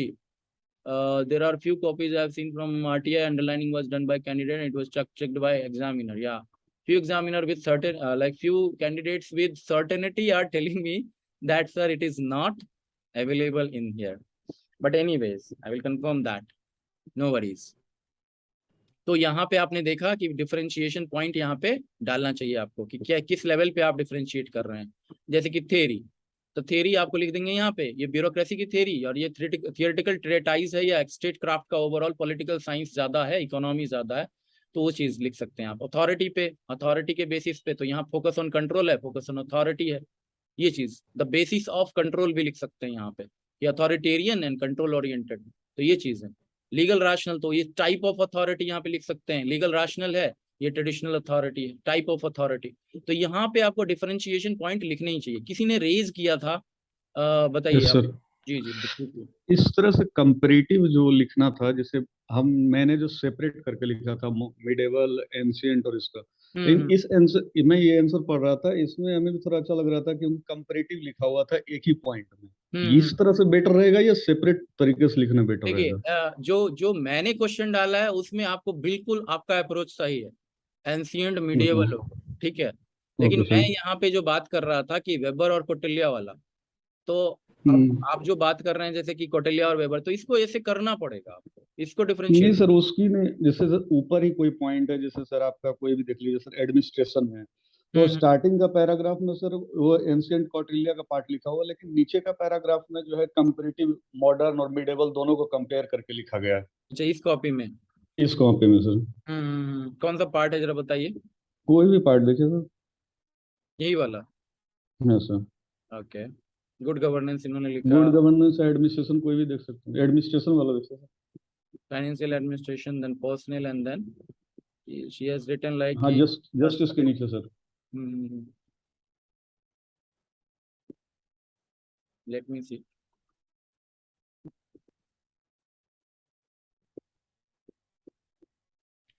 सर एडमिनिस्ट्रेशन ऑफ ये state was based on the Saptanga theory, और नेक्स्ट पैराग्राफ में द सेम 7 ऑर्गन उन्होंने लिए। हाँ हाँ sir, so next paragraph the same organ with different.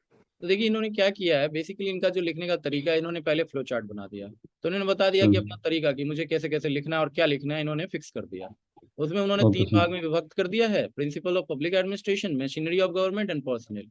अब इसमें उन्होंने कुछ कुछ बता भी दिया कि प्रिंसिपल क्या क्या है, मशीनरी क्या है, पर्सनल क्या। अब इसको ये डिफाइन करने यहाँ पे आई, ठीक है। तो ये कोई तरीका गलत तो नहीं है, ये यहाँ पे ठीक है इनका। तो ये कुछ लोग क्या करते हैं ना, एक्सप्लेनेटरी मोड में लिखते हैं कोई भी। वो वर्ड लिमिट भी था ना, और प्लस है कि 3 सेट्स ऑफ क्वेश्चन थे, डिविजन्स, तो उसमें वो अकोमोडेट करना बहुत टफ होता है कि आप इतना मिडाइवल भी करो। ये n नंबर ऑफ जी n नंबर ऑफ रैशनैलिटी लोग लगाते हैं, तो आपको बिल्कुल इस क्वेश्चन पे जाना ही नहीं है फंडामेंटली कि कौन सा स्ट्रक्चर सही है गलत है।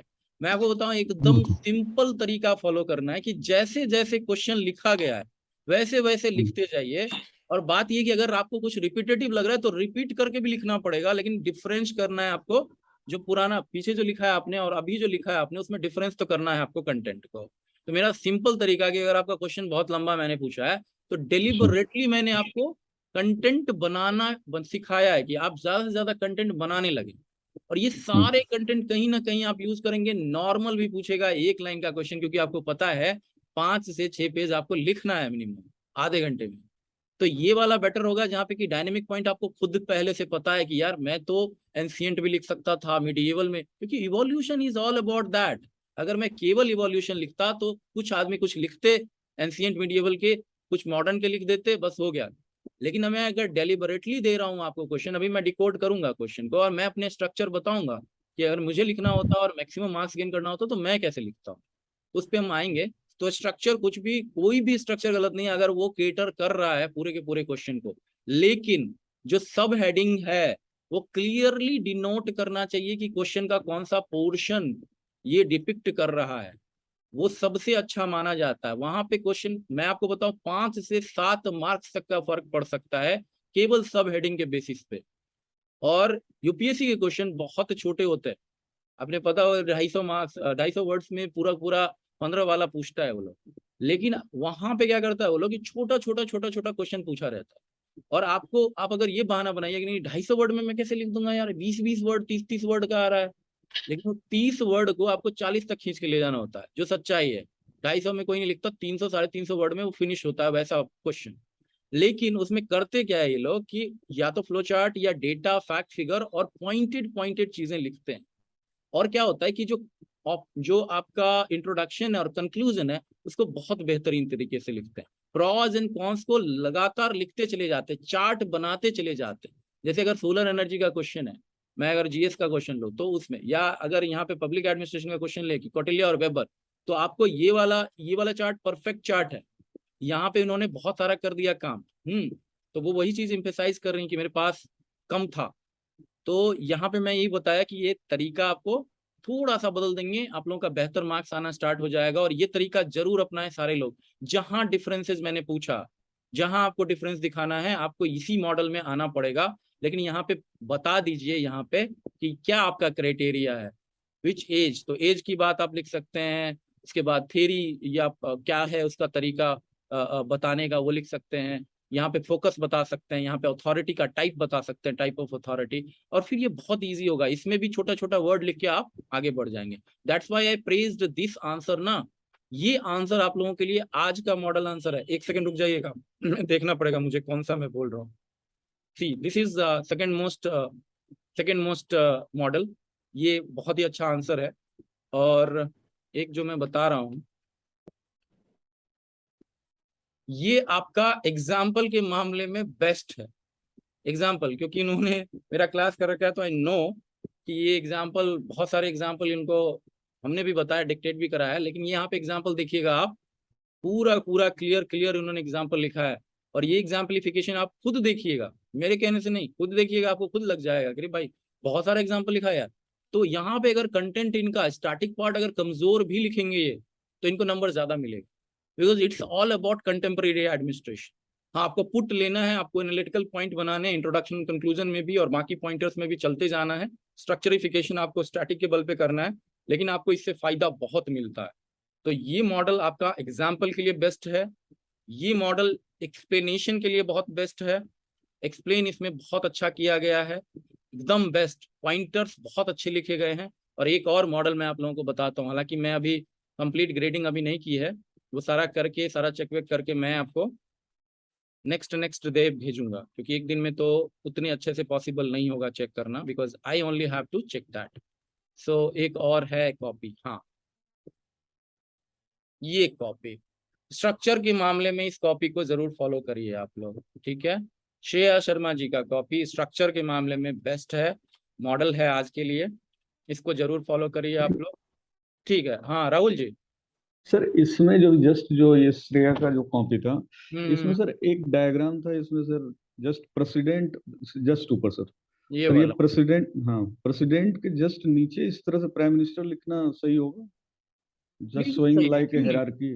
देखिए हायरार्की इन्होंने डेलिबरेटली, हायरार्की तो उन्होंने नहीं क्रिएट किया, उन्होंने ये लिखा है सर कि like president at top of. अगर प्रेसिडेंस की बात करें, आप पॉलिटी वाला लक्ष्मीकांत जाएगा, प्रेसिडेंस का टेबल दिया हुआ है, तो उसमें यस नंबर सर, 1 प्रेसिडेंट ही है, उसके बाद ही प्राइम मिनिस्टर, आप देखिएगा यस सर वो कहीं से तो भी वाइस प्रेसिडेंट है उसके बाद, इनफैक्ट उसके ओके बाद सर, प्राइम मिनिस्टर और ऑल लोग, तो कोई दिक्कत नहीं। ये सब एकदम निटी ग्रिटी में मत जाइए, एकदम निटी ग्रिटी। ओके हाँ, सर, यहाँ पे अगर कंसेप्चुअली अगर मुगल एडमिनिस्ट्रेशन इन्होंने लिख दिया होता, सूबा सरकार वाला डिफरेंस, और सरकार या यस सर, सूबा को ऊपर नीचे कर दिया होता, तब मैं बोलता, लेकिन यस ये सर सब नहीं है, ये सब नॉट अ बिग पॉइंट। यहाँ पे मैं आपको बोल रहा ओके हूँ सर, स्ट्रक्चर इसका बेस्ट है। यस यू सर वो right like this in BPSC RTI copies, देखिएगा इन सारे स्ट्रक्चर पे। और इनफैक्ट मैं बोल रहा हूँ आरटीआई कॉपी देखने की भी जरूरत नहीं है। आई नो कि मुझे या आपको भी जब आप पढ़ेंगे तो स्ट्रक्चर वाइज ये आपको बहुत लीन एंड थिन लगेगा, इजिली डाइजेस्टेबल होगा, और इसमें आपको प्रोटीन शेक मिल रहा है, मतलब जो पॉइंटर्स हैं वो बहुत ही वैलिडली सामने आ रहे हैं। सबसे बड़ा चीज क्या है, देखो कहीं पे आप पूछने जाइएगा किसी ऑफिस में, और वो बोलेगा आपको, एक लंबा चौड़ा बयान देगा कि मैं तुम्हारे लिए बना हुआ ये वो ये, आप एकदम बिल्कुल पेन में, आप क्या बोले भाई, एक लाइन में बताओ ना यार मुझे ये फॉर्म कहाँ मिलेगा और कहाँ पे है। तो बहुत बार क्या होता है, ऑफिसर बता देता है इंगित करके, वहां रखा हुआ ऐसे करके दिखा देगा, और आपको अगर मिल गया आप संतुष्ट हो जाएंगे, नहीं बोलेंगे कि ये ऑफिसर खराब है, थैंक यू बोलेंगे। और अगर वो ज्ञान देने लगेगा उसके बाद फॉर्म पकड़ाएगा, तो आप बोलिएगा क्या कर लिया यार तुमने। तो ये चीज है, स्ट्रक्चर बहुत लीन एंड थिन है, और जो कंटेंट आ रहे हैं वो बहुत ही न्यूट्रिशियस है। तो स्ट्रक्चर के मामले में ये, एक्सप्लेनेशन के मामले में ये, एग्जाम्पल के मामले में ये। Let me discuss one Hindi copy. Preeti की कॉपी है ना ये, प्रीति आप हो? यस सर, मेरी है कॉपी। जी, आपका पैनिक का आया था मैसेज लेकिन मैंने ये पाया, यस सर। एक चीज आप लोग सुन लीजिएगा, हिंदी इंग्लिश सारे लोग, मैंने जीएस वाले बैचेज में भी देखे हैं, हिंदी वाले बहुत एक्सीलेंट लिखते हैं, जो लिखते हैं, जो सच में लिखना मतलब पसंद करते हैं, वो बहुत एक्सीलेंट लिखते हैं। अब इसका क्या सबसे बड़ा है कि जैसे अभी मैं आपको हिंदी में बता रहा हूँ, मैं अभी 22 वाले बैच लेता हूँ, उसमें मैं इंग्लिश में थॉरली बोलता हूँ, एक वर्ड हिंदी में अलाउड है ही नहीं, क्यों, साउथ इंडिया के बच्चे ज्यादा हैं। तो यहाँ पे आपका जो लिखने का तरीका है, जो चीजें आपने लिखी हैं, कुछ भी इनवैलिड नहीं है। फर्स्ट थिंग, जो आपने एक्सप्लेनेशन किया है वो बहुत अच्छा एक्सप्लेनेशन किया है, वर्ड चॉइस बहुत ही अच्छा है। जैसे कि यहाँ पे आपने लिखा क्या, देखिए, राजा प्रशासन संबंधी बातों को देखता था, राजा कुशल एवं बुद्धिमान व्यक्ति को अमात्य पद के लिए चयन करता था। तो आपका जो लिखने का जो एकदम जिसको बोलते हैं ना कि आर्टिकुलेशन एंड ओरेशन, वो आर्टिकुलेशन कम्युनिकेशन आपका परफेक्ट यहाँ पे आ रहा है, आपको चिंता करने की जरूरत नहीं है प्रीति, बिकॉज बहुत कम। और किसी ने हिंदी में लिखा है या हिंदी में आपका है मीडियम, जिन्होंने नहीं भी लिखा हो ये बताइएगा प्लीज। एक ही प्रीति का ही है, तो प्रीति आपका कहीं से भी कमजोर नहीं है इंग्लिश मीडियम के मुकाबले। इनफैक्ट मैं बताऊं, कुछ बच्चों से आपका बेहतर है, कुछ बच्चों से इन द सेंस कि 5-6 लोगों से आपका बेहतर है। तो आप वहां तो ऑलरेडी हैं, तो आप वो फाइट करिए। और यहाँ पे आपने जो एग्जांपल्स लिखे हैं, बहुत वैलिड एग्जांपल्स आपने यहाँ पे लिखा है। ब्रिटिशकालीन व्यवस्था में आपने कॉर्नवालिस से लेके चार्टर अधिनियम और सारा कुछ आपने यहाँ पे डाला है, फर्क पड़ेगा आपके आंसर पे। सो गुड, बहुत ही अच्छा आपका लेवल है। लेवल में कहीं से भी कोई दिक्कत मुझे नजर नहीं आ रही। आपने फ्लो चार्ट लिखा, आपने अपने डिफरेंसेस बताए हैं, आपने कौटिल्य के विचार और प्रासंगिकता को ऐसे डिफाइन किया है, ये इंग्लिश वाले सारे लोगों को देखना चाहिए। वर्तमान समय में कौटिल्य के विचारों की प्रासंगिकता, रिलीवेंस का इन्होंने जिक्र किया है कंटेम्प्ररी टाइम्स में। और इन्होंने जो लिखा है, ये इतना बेहतरीन तरीका है लिखने का। जनरली लोग, जैसे अभी मैं बता रहा था कि वो जो उन्होंने लिखा था कि सेपरेट सेपरेट करके, राइट, यहाँ पे वही चीज इन्होंने एक नए ही फॉर्मेट में डाल दिया। विचारों की प्रासंगिकता को इन्होंने एनालाइज करने के लीनियर मॉडल में इन्होंने ऐसे करके एनालाइज किया है। Isn't it a very great thing to emulate? तो सारे लोग इस पे जरूर विचार करिएगा कि कौटिल्य के क्या विचार हैं, इसको लिखिए एक तरफ और उसका रिलेवेंस आप यहाँ पे एनालाइज कर लीजिए। This is a very great thing. यहाँ पे और भी कैरिकेचर में किया जा सकता है। इन्होंने थोड़ा वाइडली लिखा और ये अपना स्पेस मैनेज कर पा रही हैं, अक्षर अच्छे हैं, राइटिंग, आपकी हैंड राइटिंग अच्छी है हिंदी में। लेकिन यहाँ पे थोड़ा और छोटा भी किया जा सकता है। जैसे गुड गवर्नेंस के बारे में इन्होंने सुशासन लिखा है, उसके बाद लिखा है ये आज भी प्रासंगिक है कि सरकार अच्छी है अगर इसे अच्छी तरीके से प्रशासित किया जाए। हाँ, इंप्रूवमेंट पॉइंट मैं बताऊंगा प्रीति। यहाँ पे ये लिखने के बजाय जो बहुत ही वैल्यू ओरिएंटेड है, आपको फैक्चुअल ओरिएंटेड लिखना चाहिए। मैं काट इसलिए नहीं रहा हूँ कि गलत है, मैं काट इसलिए रहा हूँ कि मुझे क्या चाहिए इसके लिए, राइट। तो अभी जो लिखा है आपको उसमें फुल मार्क्स मिलेंगे, उसमें कोई दिक्कत नहीं है।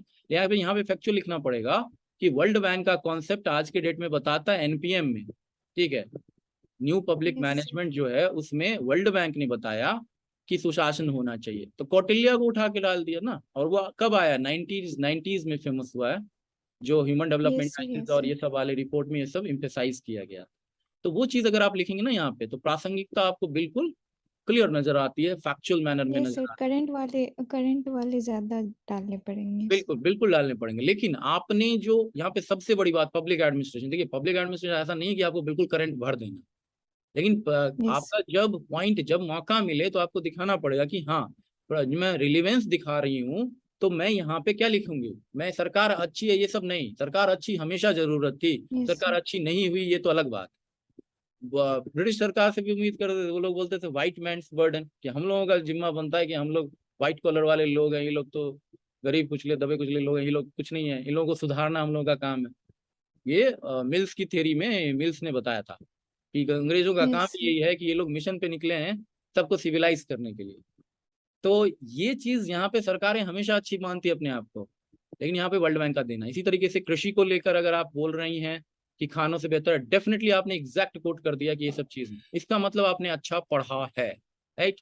तो ये एकदम परफेक्ट आपके एग्जाम्पल्स हैं, यही लिखना है आपको, यही लिखना है। यहाँ पे आपको मैं कुछ भी इंप्रूवमेंट नहीं दूंगा। आप देख रहे हैं खुद ही के पॉइंट यहाँ पे और खुद ही के पॉइंट यहाँ पे, तो आपको जहां भी मौका मिल रहा है आप कीजिए। यहाँ पे केवल आप वैल्यू स्टेटमेंट नहीं देना है, आपको फैक्चुअल स्टेटमेंट देना। इमोशनल स्टेटमेंट आपका कम से कम रहे, मार्क्स बढ़ता जाता है। इमोशन कहाँ पे दिखने चाहिए? इंट्रो में और कंक्लूजन। इंट्रो में भी आपको क्या लिखना होता है? वाई फैक्टर को लिखना होता है। Why this question has been asked, what you are decoding. अगर क्वेश्चन बहुत टफ है उसको डिकोड करके सिंप्लीफाई कर दीजिए, हो गया काम। अगर क्वेश्चन बहुत इजी है तो वाई लिखिए। जैसे एनपीए पे क्वेश्चन आया, न्यू पब्लिक एडमिनिस्ट्रेशन, उसमें लिखिए कि क्यों आया एनपीए, क्या जरूरत थी। तो उसमें आप पूरा लिखेंगे कि टर्मोइल हुआ अमेरिका में, हनी रिपोर्ट आई, फलाना मार्टिन लूथर किंग जूनियर मार दिए गए वगैरह वगैरह। इतना ज्यादा टर्मोइल में जब पब्लिक एडमिनिस्ट्रेशन बिल्कुल वैल्यूलेस हो गया था, वैल्यू न्यूट्रल हो गया था, तो हमें वैल्यू जनरेट करने के लिए जब विद्वान लोग बैठे तो उन्होंने चर्चा की कि एनपीए होना चाहिए। व्हाइट वाल्डो का नाम लिखेंगे और शुरू हो जाएंगे फिर आंसर। तो ये वाई हो गया। वहां पे ये नहीं लिखना कि न्यू पब्लिक एडमिनिस्ट्रेशन इज और आर, या ये चीज ये है, ये नहीं बताना, वहां डिफाइन नहीं करना। डेफिनेशनल आइटम मिनिमम से मिनिमम आप लोग रखेंगे इंट्रोडक्शन में, यहाँ बीपीएससी में खासकर। आप लोगों को वाई पॉइंट पे लिखना है, थोड़ा इलेबोरेट लिखना है। उसी में अगर आपको लगे कि एनपीए पूछ रहा है और एनपीए को डिफाइन करना, तो बीच में डिफाइन करिएगा। डोंट स्टार्ट विद कि उसमें सिंप्लीफाइड पॉइंट में नहीं। आपको यहाँ ये समझिए कि सारे क्वेश्चन पहले से आउट हैं, इजंट इट? 90% नहीं, 100% क्वेश्चन आउट होते हैं। अब ये हॉट क्वेश्चन में बहुत लोग अच्छा करेंगे, ये चीज तो है। बहुत लोग रट्टाबाजी करते हैं और लिख देते पूरा। तो भाई आपका वो कंटेंट तो लेके आ रहे हैं ना, तो एग्जामिनर देखिएगा कंटेंट लेके आ गए, बट ठीक है। लेकिन यहाँ पे आपको कंटेंट डिफरेंशिएशन में, ये मैं बता रहा हूँ, बार बार एम्फेसाइज कर रहा हूँ कि वाई से स्टार्ट करना है आपको इंट्रोडक्शन में। तो इन सारी चीजों पे हम लोग गौर करेंगे। But Preeti, you are having, जितना पैनिक आपको मैं देख रहा हूँ, मुझे लगा कि ये नहीं लिख पाएगी लग रहा है। तो लेकिन आपने बहुत अच्छा नहीं सर, किया। प्रॉब्लम ये है ना कि आपने जितने कंटेंट डाले थे वो सारे इंग्लिश में थे, और उनको हिंदी करने के बाद भी वो गूगल ट्रांसलेटर पे ठीक से हिंदी होते नहीं है, तो वो समझ में ही नहीं आ रहे थे कि कोई बात नहीं। क्या देखिए करें। यहाँ पे मैं एक चीज आपके लिए सोल्यूशन मेरे पास है, और मैं आपको श्योर कर दूं ये चीज कि मैं जब उसका फ्रेमवर्क अभी दूंगा, कुछ घंटों में आपके पास चला जाएगा। आज थोड़ा लेट हुआ है क्योंकि मैं वेट कर रहा था कि सारे लोग डाल दें तो मैं डालूं, ठीक है। और मैंने ये भी देखा कि मैं आंसर थोड़ा देखने लगा आज, तो this was the first day for me also. ऐसा नहीं कि मैं रेडीली बना के रखता हूँ और मैं पेस्ट कर देता हूँ, ऐसा नहीं। मैं क्वेश्चन जो दिया उसके उपयुक्त में खुद से लिखूंगा, मैं उसको बैठ के फिर दूंगा मैं आपको। तो उसमें आपको क्या करूंगा ना कि जितने पॉइंटर उसमें इनकलकेटेड है वो आपका छूटने वाला नहीं है, ठीक है।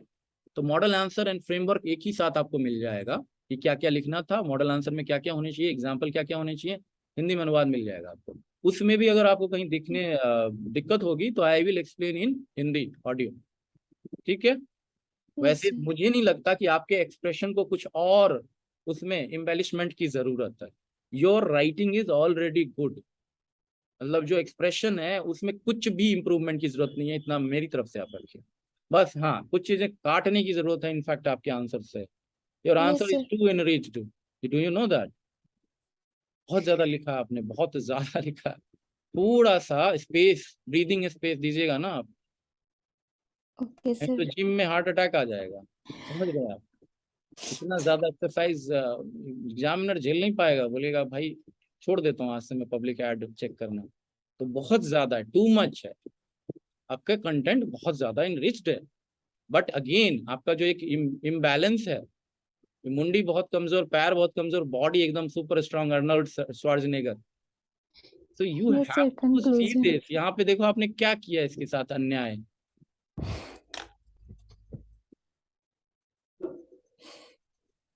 Isn't it? इस प्रकार कोटिली के विस्तार इतने व्यवहारिक हैं कि आज भी इतना समय बीत जाने के उपरांत प्रासंगिक दिखते हैं। ये तो क्वेश्चन ही पूछ रहा है।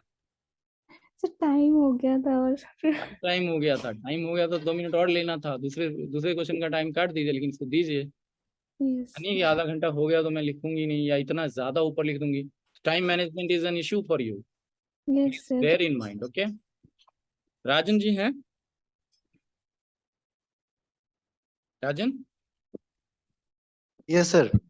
राजन प्लीज यूटिलाइज व्हाइट पेज पहली बात, ठीक। यस सर वो आज यूटिलाइज दैट। दूसरी बात, पढ़िए थोड़ा ज्यादा, पढ़ना पड़ेगा आपको, ठीक है। Yes sir.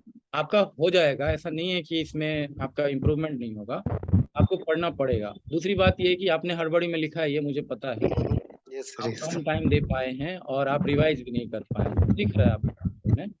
पॉइंटर्स आ रहे हैं, ऐसे ही पॉइंटर लिखने होते हैं, इसमें कुछ भी ऐसा नहीं है कि पॉइंटर आप नहीं बना पाएंगे, यही से सारे पॉइंटर लिखने हैं। एग्जाम्पल्स जो हमने डिस्कस किए क्लासेस, आपका मैं ये पहला आंसर दिख रहा हूँ। यस सर, पहली बार ही लिखे हैं सर आंसर। आपने लेट ज्वाइन किया था तो आपका नहीं, शुभंकर वगैरह का आंसर मैंने देखा है, उनका आंसर बहुत इंप्रूव हो गया है शुभंकर। तो सी यहाँ पे हम काम करेंगे, don't worry about that. Ministers के बारे में मुकुल जी क्या आप बोल रहे हैं, कौन सा चीज आपने सेम चीज लिखा था? That a minister should be proficient in their field and every minister should be appointed with the help of after discussion with the prime minister. This was mentioned by Kautilya in Arthashastra. Valid point है, लेकिन analytical point क्या है यहाँ पे मुकुल जी? Analytical point क्या है कि क्या मंत्रणा स्वीकार करता था राजा या नहीं करता? But Arthashastra recommend that kings should always act on consultation with their ministers. But critical analysis में अगर आप जाएंगे तो king was very free. It was not bounden duty of king to listen to the मंत्रिण और मंत्रिण परिषद। मंत्री परिषद बहुत छोटा था, आज के जैसा बड़ा नहीं था। और ये भी नहीं था कि इतना % ऑफ मंत्री हो सकता है, 10% 15% वाला जो रूल है, 15% एंड 10%। तो ये चीजें यहाँ पे किंग को क्या बनाती थी, बेनेवोलेंट किंग तो बनाती थी, बट अथॉरिटी कहीं से कम नहीं करती थी। He was absolute monarch. Absolute monarch था वो, कहीं से भी ऐसा नहीं था। बट पता है आपको क्या होता है, शुगर कोटिंग होती है कुछ चीजें। कौटिल्य जी जो थे वो काफी कनिंग थे, ऐसे ही नहीं बना दिया उन्होंने चंद्रगुप्त मौर्य।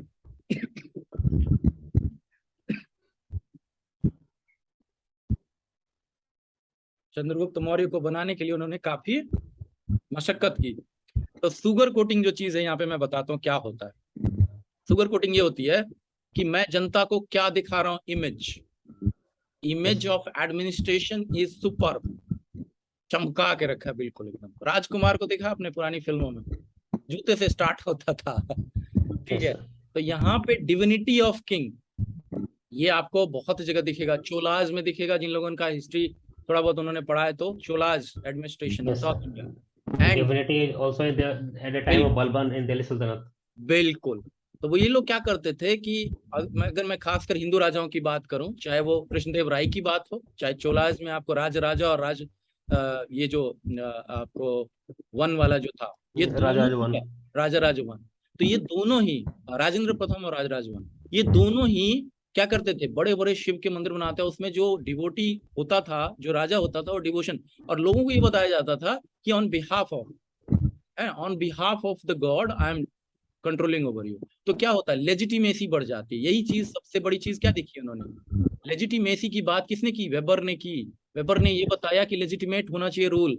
यही लेजिटिमेसी की बात यहाँ पे शुगर कोट करके चाणक्य बता रहे हैं। The legitimacy of the king will be lying in the government, not government mandate, और नॉट कि कौन किसका बेटा और किसको कितना पावर है, वो जनता से लेगा। दैट्स वाई जनता की खुशी में उसकी खुशी निहित है, ये चीज बता रहा है आपको। ठीक है, तो इसीलिए डिविनिटी ऑफ किंग यहाँ पे, इमेज ऑफ एडमिनिस्ट्रेशन को एकदम शुगर कोट करके रखा था। तो ये गलती करने की कोशिश ना करें कि कौटिल्य का राजा जो था वो डेमोक्रेटिक राजा था, डेमोक्रेटिक होने की कोशिश कर रहा था, वेलफेयरिस्टिक होने की कोशिश कर रहा था, लेकिन वो जमाना ही नहीं था जिसमें कि आपको क्या लिखना होगा। मैं आपको बताता हूँ,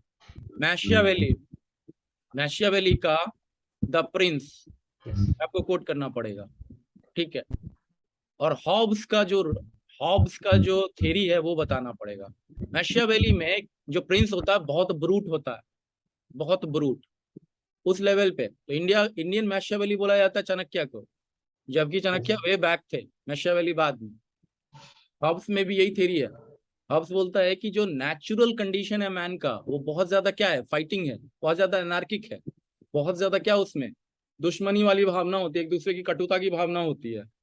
तो इसमें हम क्या करेंगे, इसमें यही देखते हैं कि कौटिल्य ने बहुत ज्यादा बैलेंस किया है।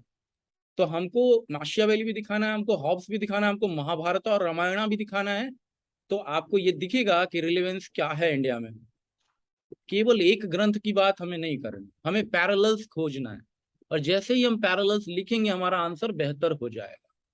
और आपको किसी से नहीं पूछना, पता है आपको, लोग पूछते कि सर ये क्वेश्चन पूछा है, एक तो क्वेश्चन के हिसाब से नहीं चलते, दूसरा अपने आप को फ्रीडम भी नहीं देते जब उनको फ्रीडम मिल रहा होता है लिखने का। तो जहां भी आप पढ़ेंगे ये सारी ग्रंथों का जिक्र है। जब हम विल्सन पढ़ते हैं तो विल्सन के फादर होने पे बहुत ज्यादा लोगों ने क्यों उंगलियां उठा दी, he is not the real father of public administration.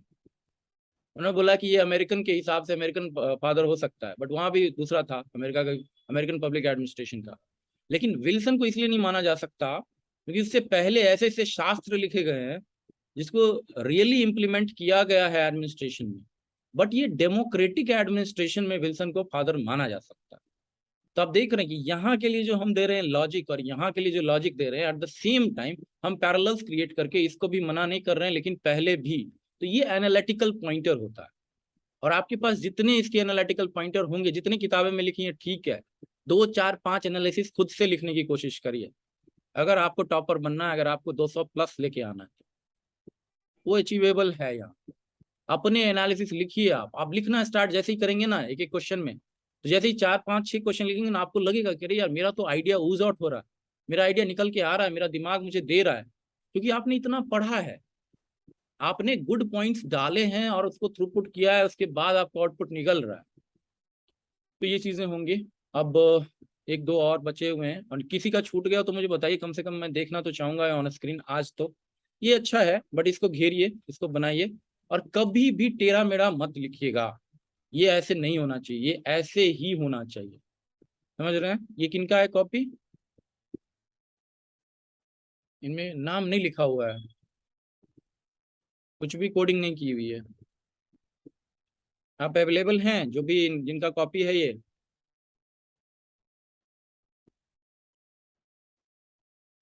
ठीक है, तो मैं इसको चेक करके डाल दूंगा। कंटेंट ठीक था, इसमें कंटेंट में दिक्कत नहीं है। एक ही दिक्कत इसमें मुझे लगी, टू मच लिखा हुआ है, बहुत ज्यादा कंक्लूजन, लेकिन अच्छा खासा था इसमें लिखा हुआ, बट अगेन बहुत ही ज्यादा हैप्पजार्ड वेबर और कोटिलिया का लिखा गया, जो कि होना ये चाहिए था कि इसमें थोड़ा सा आगे की बात की जाती है, फ्यूचरिस्टिक या क्रिटिकल इनपुट डाला जाता, या एकदम कंटेम्प्रेरी रिलेवेंस में कुछ एक पॉइंट को बहुत हाईलाइट और हैमर किया जाता, और बता दिया जाता कि अभी ट्रू ग्लोरी कोटिलिया का आना बाकी है, सुनजू के जैसा। जानते हैं इसको, सुनजू? जानता कोई में इनमें से, आप लोगों में से? सुनजू, TSUNTZU, इस तरीके से इसका स्पेलिंग होता है। ये चाइनीज है, आर्ट ऑफ वॉर उन्होंने लिखा था। और ये कौटिल्य के एक तरीके से समझिए कि इसमें भी बहुत सारी चीजें बताई गई हैं आर्ट ऑफ वॉर में, जो वी कौटिल्य के जैसी लगती हैं। और चाइना में इसको बहुत फॉलो किया जाता है कम्युनिस्टिक गवर्नमेंट के द्वारा, hide your strength, wide your time, और इस तरीके से माओ जेडोंग वगैरह की पॉलिसी, कि सत्ता की का गलियारा जो है बंदूक की नोक से निकलती है, ये सब चीजें, तो ये सब कोट कर सकते हैं आप लोग। चाइना का कुछ साइकोलॉजिकल वॉरफेयर, बहुत ही अच्छा, कि आपको पता ना चले जैसे कि पाकिस्तान का एक स्ट्रैटेजी है क्या, to bleed the India by 1000 cuts. एक बार गला नहीं काटना है, बार बार जो है गोलीबारी करके, सीज फायर में भी गोली चला दिया, खा रहे हैं खाना सोल्जर लोग तो भी गोली चला दिया, कुछ भी कर दिया। तो वो आपको साइकोलॉजिकल वॉरफेयर बताता है। और सुनजू जो है वो पैरेलल किए जा सकते कौटिल्य के साथ। तो आप यहाँ पे देख रहे हैं कि मैंने कौटिल्य को कितने तरीके से एनालाइज करने के लिए आपके पास पॉइंटर डाले। महाभारत का होगा, रामायण का होगा, रामायण का एडमिनिस्ट्रेशन क्या है, राम राज्य का कॉन्सेप्शन गांधी जी ने जो बताया, वो चीजें आपको यहाँ लिखनी है। महाभारत में क्या है, शांति पर्व, प्लीज राइट दैट, शांति पर्व जो महाभारत का है उससे तुलना करना है आपको। उसके बाद माशियावेली का प्रिंस, ठीक है, हॉब्स की थ्योरी, ठीक है, इसके बाद सुनजू आर्ट ऑफ वॉर, ये चीज, ये सारी चीजों में पॉइंटर मिलते हैं आपको। वेबर तो है ही है, विल्सन तो है ही है, कंटेम्प्रेरी एडमिनिस्ट्रेशन में दोवाल डॉक्ट्रिन और मोदी डॉक्ट्रिन, ये तो क्वेश्चन में है ही है, वो तो करना ही है आपको। जी राहुल जी। सर इसमें जो कंक्लूजिंग पॉइंट में थिंकर के पोर्शन में सर ARC सेकंड चाहे जो इंटरनेशनल इंस्टीट्यूशन है उसके रिकमेंडेशन डाल सकते हैं क्या? 100% डाल सकते हैं। मैं इस पे पहले दिन नहीं आ सकता, ये मेरा लिमिटेशन है कि मैं आपको बोलूंगा अभी सेकंड ARC, बहुत लोग बॉगल डाउन हो जाएंगे, लिखेंगे ही नहीं कल से। सेकंड ARC मेरे पास पॉइंटर्स भी हैं जो मैं आपको डाल दूंगा यहाँ पे, जो मॉडल आंसर है उसमें। तो सेकंड ARC डेफिनेटली डालिए। I used to write in my UPNC answer and I used to get 280+ marks every year. तो मैं क्या करता था, सब कुछ जब हो जाता था तो लास्ट में कंक्लूजन में सेकंड ARC के 1 2 3 4 को मिला के लिख देता था कि इन सर एक्चुअली, हाँ सर एक्चुअली पेपर सेकंड में जनरली डाल सकते हैं, लेकिन जब थिंकर के पोर्शन के लिए पार्टिकुलरली पूछे सर। बिल्कुल, देखिए यहाँ पे मैं डिस्क्रिमिनेट कर ही नहीं रहा। अगर वो लोग यहाँ पे बच्चे हैं जो मेरे क्लास के, उनको मैंने बहुत इनिशियल एक बैच कराया था मैंने, उसमें पता है आपको 10 से 15 क्लास मैंने पब्लिक एड में ये कराया था।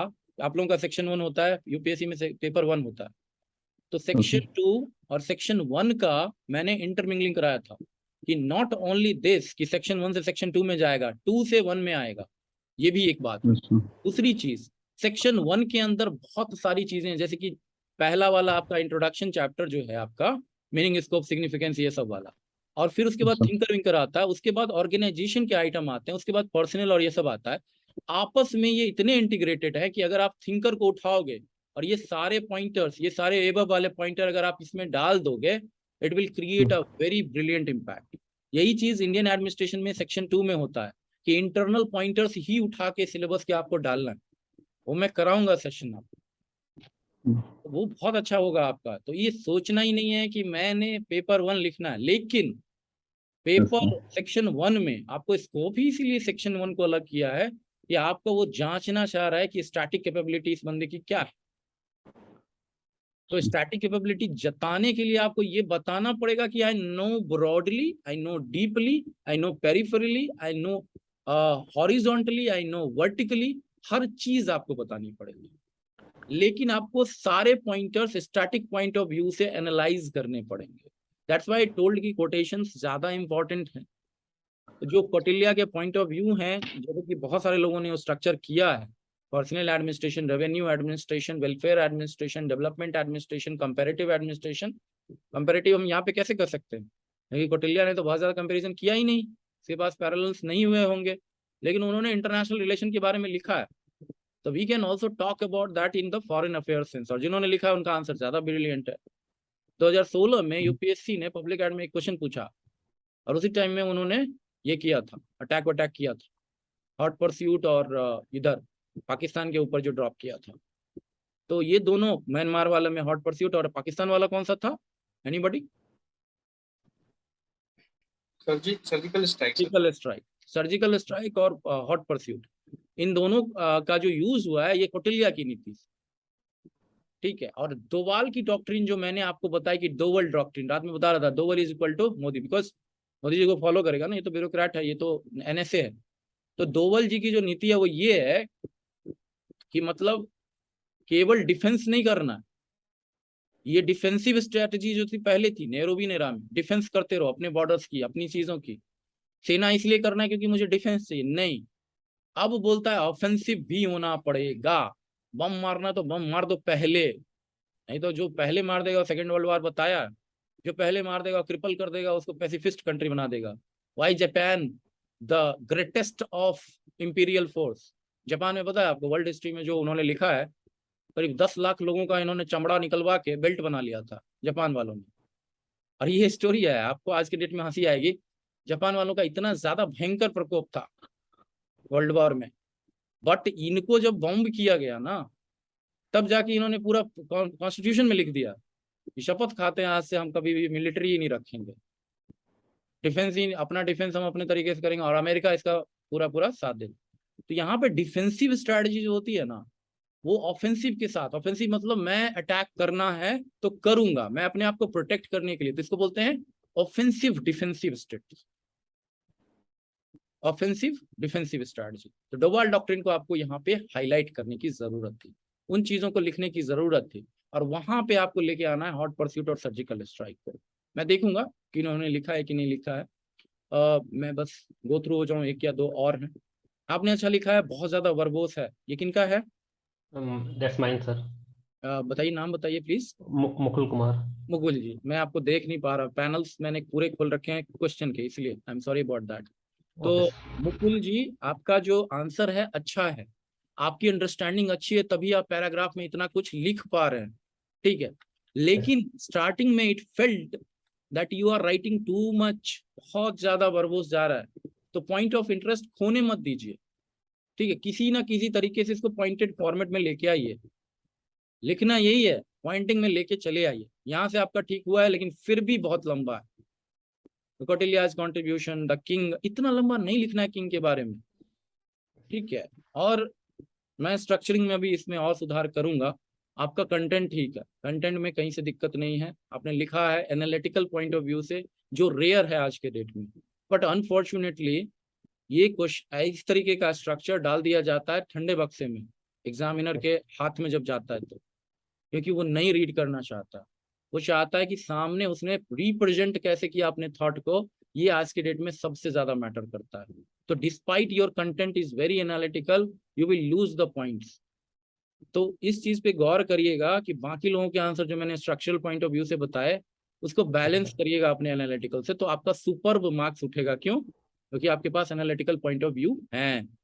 आपने यहाँ तक लिखा है कि appendices of Arthashastra cites alcohol as a source of revenue, but Gandhi was oppose to it. यहीं पे आपको बिहार एडमिनिस्ट्रेशन लिख देना था फट से, लिकर बैन। तो आपको आई वाज कंफ्यूज सर कि इसमें 3 क्वेश्चन थे and I was running out of the word sir, तो मुझे समझ में नहीं आ रहा था इतने कम वर्ड्स में कैसे लिखूं। आउट ऑफ द वर्ड नहीं है आप, अब आउट ऑफ द वर्ल्ड लिख रहे हैं इनफैक्ट। नो सर, मतलब बहुत अच्छा लिख रहे हैं, ठीक है। 5 पेज में लिखने थे तो वहाँ का कंफ्यूजन हो रहा था, मैं कितना लिखूं कितना नहीं मैं अभी लिखूं। आपको अभी आप कुछ देर मौका दीजिए, मैं आप लोगों को एक्सपोजिशन पॉइंट बताता हूँ। जिन लोगों को ये लग रहा है कि 5 पॉइंट और 7 पॉइंट लाने में बहुत, और अभी भी लिखा तो आपने है लेकिन बहुत टाइम लग गया एंड ऑल, अभी मैं आप लोगों को एक नुस्खा बताता हूँ, पूरा तैयार है वो सब, ब्रह्मास्त्र सब तैयार है। यहाँ पे केवल पोस्टरबाजी करने नहीं आया मैं पोस्टरबाजी करता भी नहीं ज्यादा। आप लोग सपोर्ट करेंगे तो करने लगूंगा अगले साल से, ठीक है, कोई बात नहीं है। तो ये चीज अभी मैं देख लिया, ये अवेलेबल ही नहीं है जिन्होंने लिखा है। इनका मैंने बताया, प्रीति का बताया, इसका मैंने बताया क्या, ये किनका था आंसर? सर मेरा अमरजीत। अमरजीत जी, अच्छा है आपका। इसमें बस आपने स्टार्ट क्या किया है पता है, देखिए त्रेता युग और ये सब, कहाँ से लिया था आपने ये त्रेता युग और ये सब का, त्रेता युग का पर्टिकुलरली? खुद से सर। खुद से सर। कौन से सर? खुद से लेके आए? जी सर। तो यहाँ पे थोड़ा सा और क्या है में जो चीजें रेलेवेंस लिख रहे हैं, जो चीजें लिख रहे हैं उस चीज को हाईलाइट करिए। त्रेता युग से लिख सकते हैं, ऐसा नहीं है। रामराज्य और त्रेता युग से पहले कौटिल्य के बारे में खुद लिख दीजिए। Why Kautilya was relevant and is relevant and evolution जो इंडियन एडमिनिस्ट्रेशन का हुआ है वो कौटिल्यन सेंस में ही हुआ है अभी तक आके। और अभी हमारा फॉरेन डॉक्ट्रिन और जो हमारा अभी ऑथोरिटेरियन जो एक बन रहा है या फिगर बन रहा है, एक स्ट्रॉन्ग फिगर, सॉफ्ट स्टेट से हम हार्ड स्टेट में चेंज हो रहे हैं। ये डायमेंशन एक जो इसका डिकोडेशन पॉइंट है क्वेश्चन का, वो मैं बता रहा हूं आप लोगों को, आप लोग नोट डाउन कर लीजिए। What question was all about. अब थोड़ा सा उसको बंद करिए, आवाज आ रही है तो उसको बंद करिए, मैं पॉइंटर से। What question was all about broadly, please right that. पहली चीज जो थी वो ये थी इवोल्यूशन सेंस में, इवोल्यूशन में, कि ये क्वेश्चन था कि इंडियन एडमिनिस्ट्रेशन ने क्या इनेक्ट किया है, enactment of Kautilya's theory over the time. अब इसमें जो पॉइंटर जैसे कि आदमी डालता पर्सनल एडमिनिस्ट्रेशन में ये किया गया, रादर देन कुछ चीजें आपको क्या एनालिटिकल पॉइंट में उभारनी है कि इवॉल्व कैसे हुआ। आप समझ रहे हैं, इवोल्यूशन और ये चीज केवल बताना कि हमने ये पर्सनल एडमिनिस्ट्रेशन है इसमें कौटिल्य का ये पुट है, बहुत अंतर है। इवोल्यूशन का मतलब होता है कि इनेक्टमेंट कैसे कैसे हुआ है ओवर द टाइम, वो कैसे चेंज हुआ है। तो उसको आपको पेरिफेरली नहीं देखना, थोड़ा एनालिटिकली देखना है इवोल्यूशन को, पहली चीज। दूसरा चीज क्या है कि हमारे डिफरेंट डॉक्ट्रिन्स जो है, डॉक्ट्रिन्स ऑफ क्या क्या चीज, public policy, governance, administration reform, administration development, comparative public administration, revenue administration, personal administration. अब ये बाकी चीजें आप लोग जानते हैं, बट यहाँ पे मैं बोल रहा हूँ पब्लिक पॉलिसी का कैसे डिजाइन और डॉक्ट्रिन कैसे चेंज हुआ है, उसमें कौटिल्य के क्या पुट है। गवर्नेंस में हमारे कौटिल्य का क्या पुट है, गांधीयन थॉट में, नेहरूवियन थॉट में, मोदी जी के थॉट में, और ओवरऑल इंडिया के गवर्नेंस सेंस में, जैसे welfare administration and all those thing. Administration में हमें ऐसी क्या चीज दिखती है जो अभी भी रिलेवेंट है कौटिल्य की, राइट। एडमिनिस्ट्रेटिव रिफॉर्म हमने कौटिल्य के हिसाब से कैसे किया है, एडमिनिस्ट्रेटिव डेवलपमेंट हमने कौटिल्य के हिसाब से कैसे किया है। कंपैरिजन अगर हम करें उस एज की और इस एज की, तो क्या सिमिलैरिटी है और क्या चेंजेस हमें दिख रहे हैं। तो ये डॉक्ट्रिन्स आपको लिखनी ही चाहिए, डॉक्ट्रिन्स आपको डिफरेंट देखनी होंगी। फॉरेन पॉलिसी में भी सेम चीज है, नेबरहुड रिलेशंस में भी ये चीज सेम है। नेबरहुड फर्स्ट का जो कॉन्सेप्ट आ रहा है वो आ रहा है कौटिल्य से। जो आसियान वाला जो आपका जो लुक ईस्ट की पॉलिसी है, जो एनिमी इज फ्रेंड, वो कॉन्सेप्शन आ रहा है। टाइगर इकोनॉमीज, जो सबल राजा है उसके साथ संबंध बनाना, वो आ रहा है। तो ये डॉक्ट्रिन्स जो आज के हैं उसको पकड़ने पड़ेंगे आपको ब्रॉडली, और आपका वो चीज एनालिटिकल पॉइंट में आ जाएगा। तो आपने जो पॉइंट लिखे हैं वो ठीक है, उसमें ये सब डॉक्ट्रिन डालने की कोशिश करें। कोई कुछ पूछ रहे हैं क्या? ओके, क्या लिख रहे हैं आप?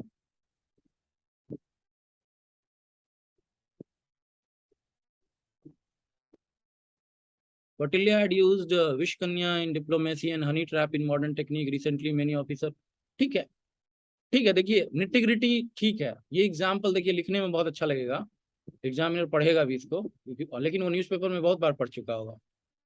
तो यहाँ पे क्या है ना, जैसे मंडल थ्योरी, ये बढ़िया आपको लिखना है, मंडल थ्योरी लिखना है आपको, विजिगिशु वाला कॉन्सेप्ट लिखना है, द्विज वाला कॉन्सेप्ट लिखना है आपको, एनिमीज इज फ्रेंड लिखना है, नेबरहुड फर्स्ट का कॉन्सेप्शन लिखना है, लुक ईस्ट एक्ट ईस्ट वाला पॉलिसी। उसके बाद बैलेंसिंग, अभी जो आपको I2U2, आप लोगों में से कितने लोगों को I2U2 पता है, प्लीज बताइए, थोड़ा सा देखूं कि आप लोगों की तैयारी उधर है कि नहीं। जी बताइए। Israel, India, USA, UAE. Like we are trying So for how it is balancing in Indian diplomacy or Indian relation, international relation in India? Please tell. Israel के साथ हम लोग dehyphenation कर रहे हैं. Again, in Israel, UAE, and USA, they signed Abraham Accords, and both all the three nations are highly developed. So what India is trying कि हम वहाँ से investment and all लें, and then we try to develop ourselves. And because Israel and UAE दोनों एक साथ है, हमारा अरब की तरफ से जो inclination था, that would be sort of balanced. मतलब pro अरब से now we are moving towards, मतलब removing towards it. Again वो इजराइल का dehyphenation के साथ आ जाता है. इससे ज्यादा और कोई बैलेंसिंग बताएगा इंडिया के लिए, बैलेंसिंग पॉइंट कौन से व्यू में, ज्योग्राफिकल जियोपॉलिटिकल सेंस में बताइए। हाँ ये सर मैं बोल रहा हूँ कि अभी इसको कंपेयर कर सकते हैं, because India is in two different quad. One quad is that is the Australia, Japan and USA, India, that is looking into the Pacific side, and this I2U2 now it is in the that Asian part, Arabian part. So it is balancing of the two geographical look east, look west, Indo Pacific quad, I2U2, ये वाला gulf वाला quad, ठीक है, दोनों जगह America balance करने के लिए इंडिया को। तो ये चीज आपको देखनी पड़ेंगी, और उन्होंने बहुत अच्छा बताया वहाँ उन्होंने अब्राहम अकॉर्ड और वगैरह को बहुत एक्सप्लेन किया। But balancing point of view में ये दोनों तरीके से इनके पास दोनों तरफ है, वेस्ट में भी ईस्ट में भी। तो ये सब सारी चीजें हम लिख सकते हैं कि ये कौटिल्य, देखिए कुछ भी एनालिसिस आपको दिया नहीं गया, कौटिल्य ने ये बता के नहीं लिखा कि अब क्या होगा। रामायण और महाभारत ने अभी आपको कुछ नहीं बोला, राम राज्य होना चाहिए नहीं होना चाहिए। हम कैसे देखते हैं उन चीजों को, हम उन आइडियल्स को कैसे यहाँ अपनाते। तो मॉडल्स जो है ना यहाँ पे, बैलेंसिंग, रीबैलेंसिंग, डिहाइपेनेशन, और जो हमारा जो मल्टीलैटरलिज्म, वो कौटिल्य की पॉलिसी में दिखती है। मल्टीलैटरलिज्म बोलते हैं कोई एक तरीके का राजा या एक तरीके का दोस्त मत बनाओ, ओवर डिपेंडेंस किसी एक पे न मत रखो, अपने रिसोर्सेज को एक जगह मत रखो। ये सब चीजें बहुत इंपॉर्टेंट है। डाइवर्सिफिकेशन, डाइवर्सिटी, और जो सिक्योरिटी एलिमेंट है उसमें उन्होंने बहुत कुछ किया, जैसे गुप्तचर सिस्टम और ये सब सारा चीज आप लोगों ने लिखा है। IB का जो सिस्टम है आज के डेट में, जो कि बहुत लीगल नहीं है, बहुत सारी, और उन्होंने एक एथिक्स का सेंस बताया है जो आप लोगों ने एथिकल सेंस को बहुत ज्यादा हाईलाइट नहीं किया। देखिए आप लोगों ने गवर्नेंस वाले सेंस जो मैंने आपको बताया कि इसमें ब्रॉडर पॉइंट क्या थे, हालांकि मैं उसमें और बताता, बट मोर क्वेश्चंस आ रहे हैं तो चलिए मैं उसी डायरेक्शन में जाता हूँ। तो गवर्नेंस में आपको कितने तरीके, please note down. Corporate governance जो आज का कॉन्सेप्ट है, उसमें आपको देखना होगा, क्योंकि आप ज्यादा से ज्यादा आप PSU को हटा के और गवर्नमेंट इंस्टीट्यूशंस को हटा के या ब्यूरोक्रेसी को डीब्यूरोक्रेटाइज करके आप किस पे जा रहे हैं, MNCs पे जा रहे हैं, फॉरेन डायरेक्ट इन्वेस्टमेंट पे जा रहे हैं, और LPG मॉडल पे काम करके PPP पे जा रहे हैं, ये जो कि NPM मॉडल भी बताया जाता है, new public management, public private partnership, liberalisation, privatisation, globalisation. तो अब कॉर्पोरेट गवर्नेंस में क्यों नहीं देखा आप लोगों ने? कॉर्पोरेट गवर्नेंस इंडिया सरकार द्वारा अब प्रभावित होता है। ब्यूरोक्रेसी को ये बताया जाता है कि नहीं, अब आप फैसिलिटेटर हो, आप इंडिकेटर हो, आप रेगुलेटर हो, वो भी नॉमिनल रेगुलेटर, आप कॉम्पिटिटिव वैल्यूज को तरजीह दोगे। तो कॉर्पोरेट गवर्नेंस को आपको करना होगा। दूसरे तरीके का गवर्नेंस जो आपको चेक करना है वो क्या है, ethical governance. Are you getting me? Ethical governance. अब इसमें सारा कॉन्सेप्ट आ जाएगा, राम राज्य का, वेलफेयरिज्म का, अभी आपको बिहेवियरलिज्म का कॉन्सेप्ट आ जाएगा, जैसे कि स्वच्छ भारत अभियान क्या है, बिहेवियरल नज है, बिहेवियरल पुश है, रिचर्ड थिलर का कॉन्सेप्ट आपको लिखना चाहिए।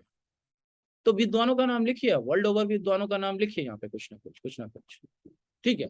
तो एथिकल गवर्नेंस का डिफरेंट सेंस, जैसे swaraj, suraj, last mile approach, wiping tears from each and every eye, that is Gandhian concept. ये सब इकोनॉमिक सर्वे ने कोट किया था पिछले 1-2 साल पहले। तो ये सब भी आपको एथिकल गवर्नेंस, कॉर्पोरेट गवर्नेंस, और कौन सा गवर्नेंस, गुड गवर्नेंस आप लोग खुद ही बहुत ज्यादा कोट किए हैं, तो गुड गवर्नेंस को कोट करिए। उसके बाद और कौन सा कॉन्सेप्ट, नेटवर्क गवर्नेंस को मत भूलिएगा। नेटवर्क गवर्नेंस अब आज की डेट में क्या है, अर्लियर ये था पब्लिक प्राइवेट या बहुत ज्यादा जो था गवर्नेंस था और छोटा सा मार्केट था। अब क्या हो रहा है, अब यहाँ है इस तरीके से one part is only government and other parts are like ये प्राइवेट, ये गवर्नमेंट, ये आपका डिफरेंट डिफरेंट इंस्टीट्यूशंस यहाँ आ रहे हैं।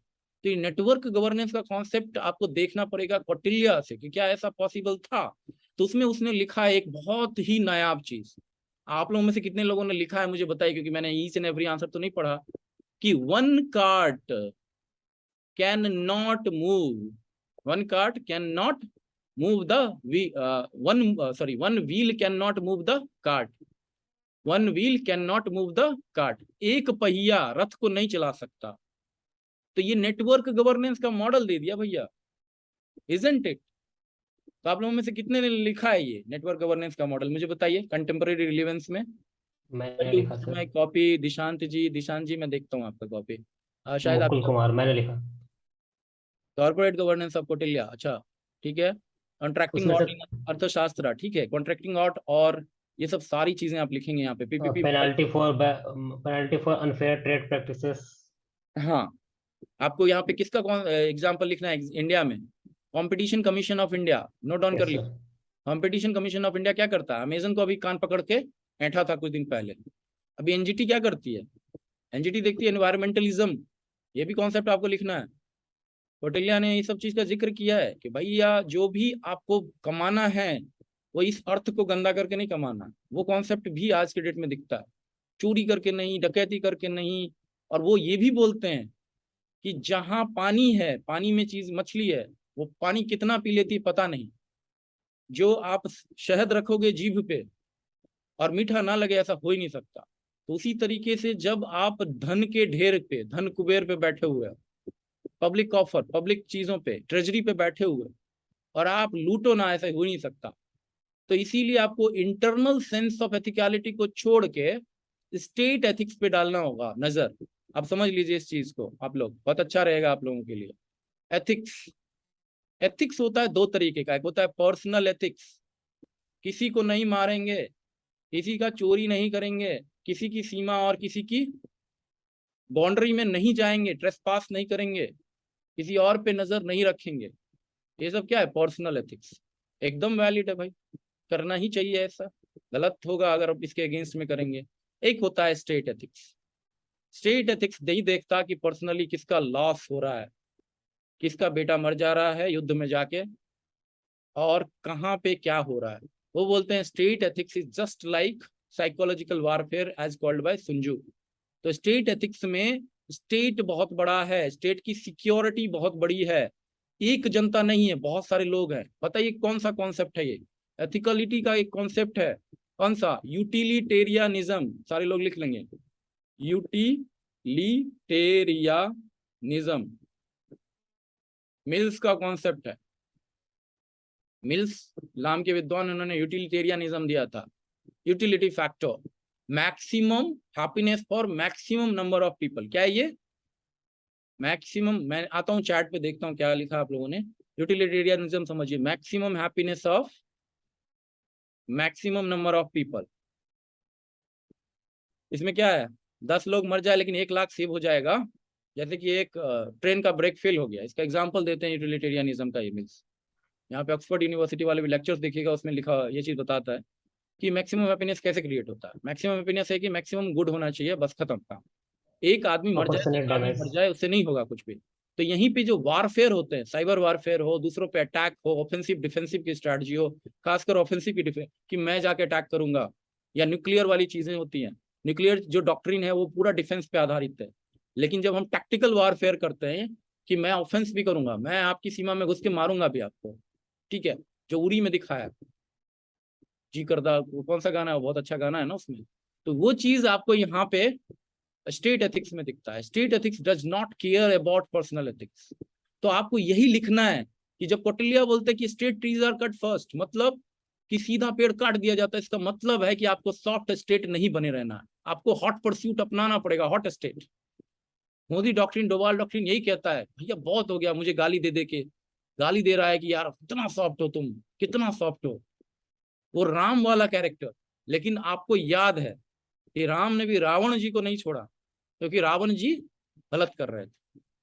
तो जब तक डिफेंस करेंगे ना, जब लक्ष्मण रेखा में आप नहीं घुसेंगे। लक्ष्मण रेखा में आपने सीता का हरण कर लिया, मतलब आपने रूल ऑफ लॉ को तोड़ा, आपने आपका जो बॉन्ड एंड ड्यूटी था उसको खत्म किया। तो हमारा जो कॉन्ट्रैक्ट था कि हम अच्छे बने रहेंगे, सॉफ्ट बने रहेंगे, आपने तोड़ दिया। Now I will show you विकराल रूप। हाँ हाँ हाँ हाँ दुर्योधन बांध मुझे, ठीक है, वो वाली बात।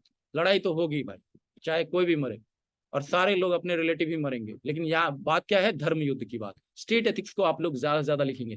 ये सारे कॉन्सेप्ट अगर मैं बता रहा हूं तो आपको कोट भी करना है, and you can do that. किसी को याद नहीं होता है, रट डालिए, लिख दीजिएगा, नंबर बढ़ जाएगा। मैंने देखा है लिख के नंबर ढेर मिलते हैं, ठीक है। तो ये सब सारी चीजों में difference analytical point of view से करेंगे। तो जेरेमी बेंथम ऑल्सो गिव, या बेंथम का भी है, बेंथम का भी यूटिलिटेरियनिज्म है, डेफिनेटली मिल्स का है। तो बहुत सारे हैं, एथिक्स में पढ़ाए जाते हैं जीएस पेपर 4 में। Corporate governance, contracting out, definitely contracting out आपको लिखना है। कॉल्यूवियल नहीं है, कॉल्यूजिव है। दो तरीके के का जिक्र किया है, कॉल्यूजिव करप्शन एंड दूसरा क्या, कोर्सिव करप्शन। कोर्सिव करप्शन कहां से आ रहा है ये फॉर्मूला, कोई बताएगा मुझे? कौन से रिपोर्ट से आ रहा है? Second ARC, very good. Shivangni, आपने पढ़ा है Shivangni report second ARC?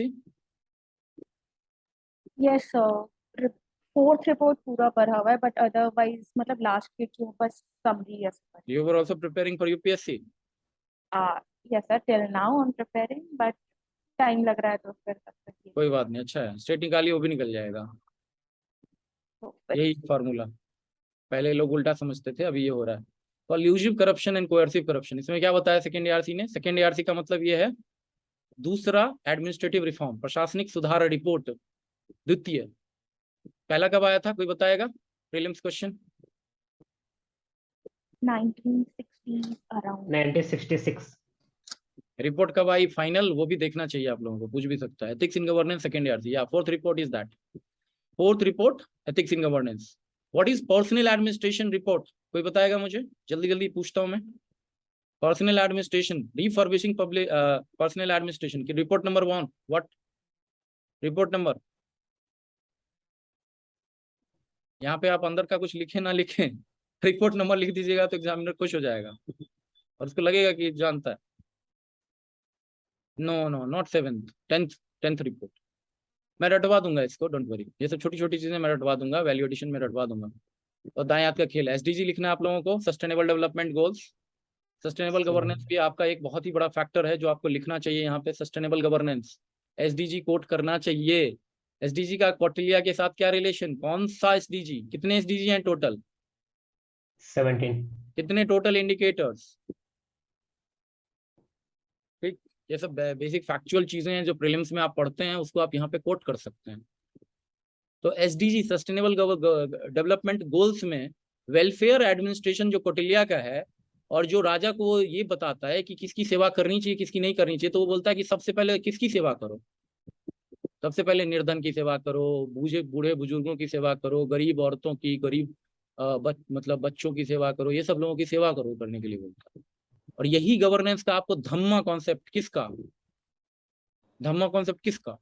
Ashoka का। अशोका गवर्नेंस के बारे में क्या बोलते हैं, कैसा गवर्नेंस होना चाहिए? गुड गवर्नेंस के हिसाब से कैसा है? एक राजा अपने पिता के संतान के लिए जिस प्रकार का वेलफेयर देखता है वैसा उसे अपने प्रजा की तरफ दे देना कौटिल्य चाहिए। से एक और पॉइंटर क्या मिल गया, just after the Chandragupta Maurya आपको क्या मिल रहा है? अशोका आप लोग छोड़ दे रहे हैं। कितने लोगों ने अशोका का नाम लिया आप लोगों में से अपने आंसर्स में? इवोल्यूशन में मैंने पूछा तो है ना, इवोल्यूशन में क्वेश्चन ने पूछा तो है ना सर। सर मैंने ये पॉइंट लिखा था कि सर कि आफ्टर मौर्यन ये आगे के किंग्स को गाइड करता रहा सर। जितनी भी चीजें मैं बता रहा हूँ आप लोगों को नोट डाउन करते जाइए, और आप दिमाग में उसको रटते जाइए, और जितना आपने लिखा उसमें बस इम्बेड कर दीजिएगा, देखिएगा आपका मार्क्स बढ़ जाएगा 5 से 7 सारे लोगों का, जितना भी मिलेगा बेसिक में। बेसिक तो और सुधारना है इसमें, इस पे करेंगे हम। तो SDG में कोई बताएगा मुझे कि कौन सा goal number directly welfare administration को तरजीह देता है? जल्दी से बता दीजिए प्लीज। 1 and 2 sir. 1 and 2 लेकिन इनफैक्ट पता है आपको, यहाँ पे जो स्टार्टिंग के चारों पांचों गोल है ना, वो सारे ही वेलफेयर एडमिनिस्ट्रेशन को इंडिकेट करते हैं। जीरो पॉवर्टी, नो हंगर, फिर क्या है, क्वालिटी हेल्थ, क्वालिटी एजुकेशन, है, उसके बाद इनइक्वालिटी को, मतलब जो विमेंस का इनइक्वालिटी उसको कम करना, और सैनिटेशन और क्लीन वाला ये सब प्रबंध। तो ये 5 चीज तो एटलीस्ट आप वेलफेयर एडमिनिस्ट्रेशन में फटाक से डाल सकते हैं। तो एसडीजी को कभी नहीं भूलना है, एसडीजी को आपको हर जगह कोट करना है। 17 एसडीजी लिख के और पढ़ के आप लोग आइएगा। नेक्स्ट कल के सेशन में थोड़ी देर उसका जिक्र करेंगे, मैं आपको रटा भी दूंगा, सारे बैचेज में मैं रटा देता हूँ, क्योंकि यूपीपीसीएस का एग्जाम वहाँ भी मैं गाइड करता हूँ। अच्छे अच्छे लोग जो कि जिनका रैंक नहीं आ रहा है अच्छा, तो उनको गाइड करता हूँ, तो वो बढ़ रहा है उन लोगों का, बहुत अच्छा है। इस बार भी बहुत सारे लोगों को गाइड किया। यूपीएससी में गाइड करता हूँ तो उन लोगों को भी ये रटाता हूँ। एसडीजी एक ऐसी चीज है, समोसे में आलू, आपको याद रखनी चाहिए। यूएन के रिपोर्ट, वर्ल्ड बैंक के रिपोर्ट, डब्ल्यूएफ के रिपोर्ट, करप्शन परसेप्शन इंडेक्स, किसी ने करप्शन परसेप्शन इंडेक्स कोट किया है इसमें या नहीं, प्लीज टेल मी दैट, क्योंकि मैंने जानबूझ के इसीलिए आज नहीं डाला फ्रेमवर्क जल्दी, कि देख लेंगे बहुत सारे लोग तो देखेंगे कि नहीं हम जानते। करप्शन परसेप्शन इंडेक्स आपने कोट किया कि नहीं किया? ट्रांसपेरेंसी इंटरनेशनल का इंडिया का क्या रैंक है, आपने कोट किया इसमें करप्शन वाले में? करप्शन तो सारे लोगों ने लिखा होगा। Anyone please tell. नहीं कर पाए, तो यही है, देखिए यही है यहाँ पे आपका मिसिंग है। हाँ, किनका छूट रहा था कॉपी, प्लीज बताइए। यही कॉपी है क्या आपका? Yes sir. ओके ओके, क्या नाम है आपका? Amarjeet sir. Amarjeet, okay sorry. देखिए यहाँ पे मैं पैनल पे नहीं देख पाता हूँ, तो आई फील वेरी बैड कि मैं किसी का नाम पूछूं, फिर धीरे धीरे नाम याद हो जाएगा, डोंट वरी।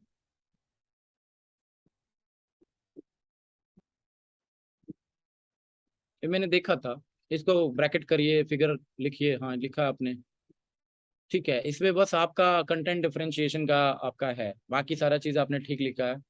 थोड़ा काम करना है हमें इस पर, डोंट वरी, हम चेक करेंगे तो उस पर बहुत सारा पॉइंटर आपको देंगे, ठीक है। My copy is also missing. Dishant Kumar ji, आपका कॉपी तो मैंने लिया था यहाँ पे, just a second, just just second भर दीजिए मुझे, और थोड़ा सा पेशेंट हो जाइए। 5 मिनट हो सकता है, 10 मिनट लेट हो तो आप लोग प्लीज रहिए, क्योंकि पहला है तो आप लोगों से इंटरेक्शन और थोड़ा कोल्ड वो करने के लिए मुझे चाहिए टाइम।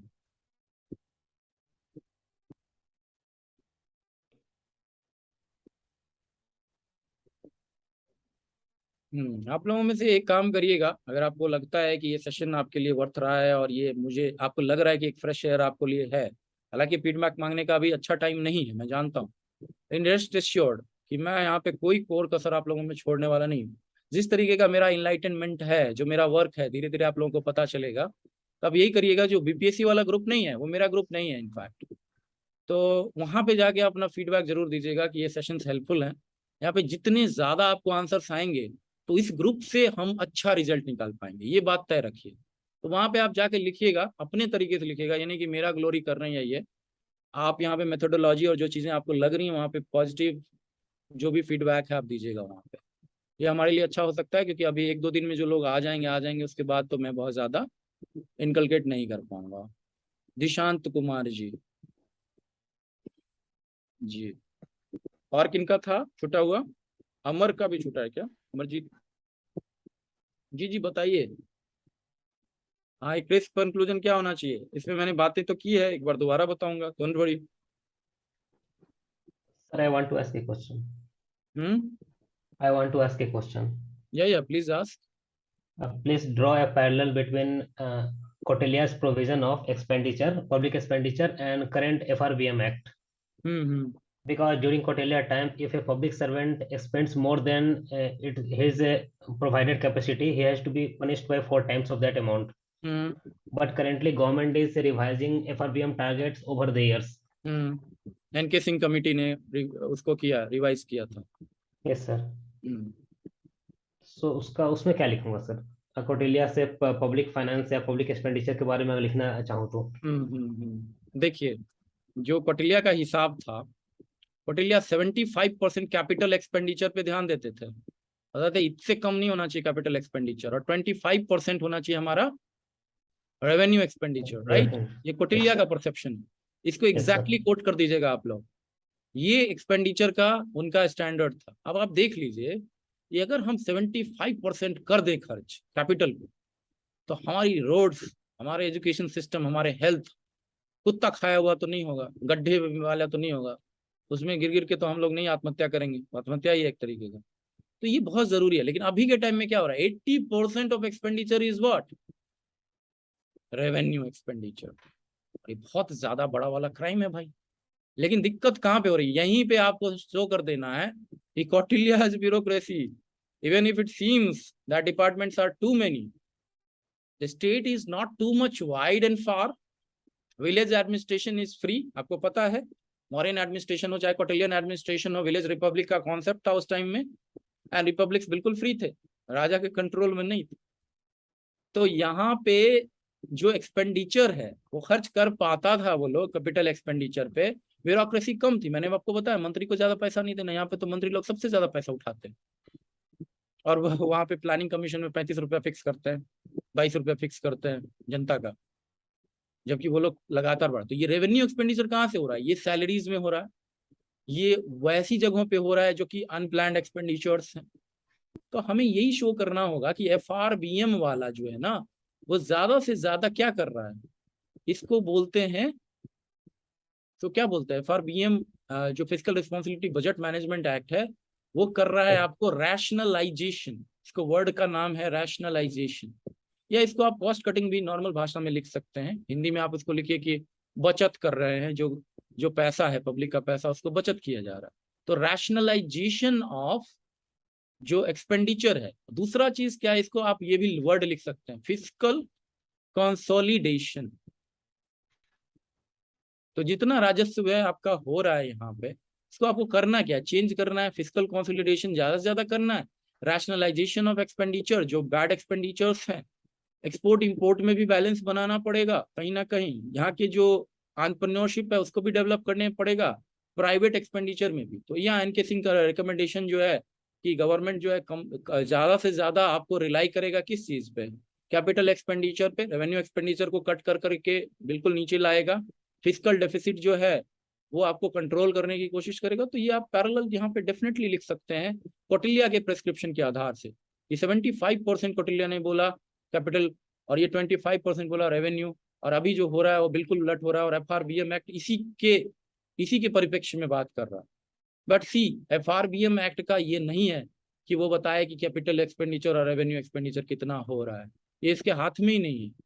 वो FRBM एक्ट एक्चुअली FD की बात करेगा, रेवेन्यू डेफिसिट की बात करेगा, इन सारी चीजों की बात करेगा, बट एक्सपेंडिचर पे उसका बहुत ज्यादा हाथ नहीं है। हाँ, फिस्कल कंसोलिडेशन की बात जरूर करेगा, लोन कितना गवर्नमेंट का होना चाहिए, जनरल गवर्नमेंट मतलब स्टेट, सेंट्रल स्टेट दोनों को मिला के वो एक फिक्स करता है, बट इसको कोट किया जा सकता है। यहाँ तक कि आप 15th फाइनेंस कमीशन को लगातार आप लोग कोट करेंगे। आप लोग क्या क्या कोट करेंगे ये भी एक लिस्ट बना लीजिए। 15th फाइनेंस कमीशन को कोट करेंगे, FRBM एक्ट उन्होंने बहुत अच्छा याद दिलाया, इसको कोट करेंगे, सेकेंड ARC को तो जरूर कोट करेंगे, पुंछी कमीशन को कोट करेंगे। अच्छा, मैं बताऊंगा कोट कैसे करना है, जब आपके पास कोट नहीं है तो उधार ले लीजिए और पहन लीजिए, ठीक है। तो कैसे करेंगे और बहुत शॉर्टकट में काम चलाएंगे, वही हमारा उद्देश्य है। कुटिल नीति अपना लीजिए, अच्छा रहेगा, नहीं तो पढ़ते पढ़ते मर जाइएगा, लेक्चरर बन जाइएगा, ठीक है। तो पुंछी कमीशन हो गया आपका। अमर जी बताइए, या प्लीज टेल। मुकुल जी बताइए Mukul ji. Sir, one last question sir. हाँ हाँ sir, reservation in promotion is a current topic sir. बिल्कुल।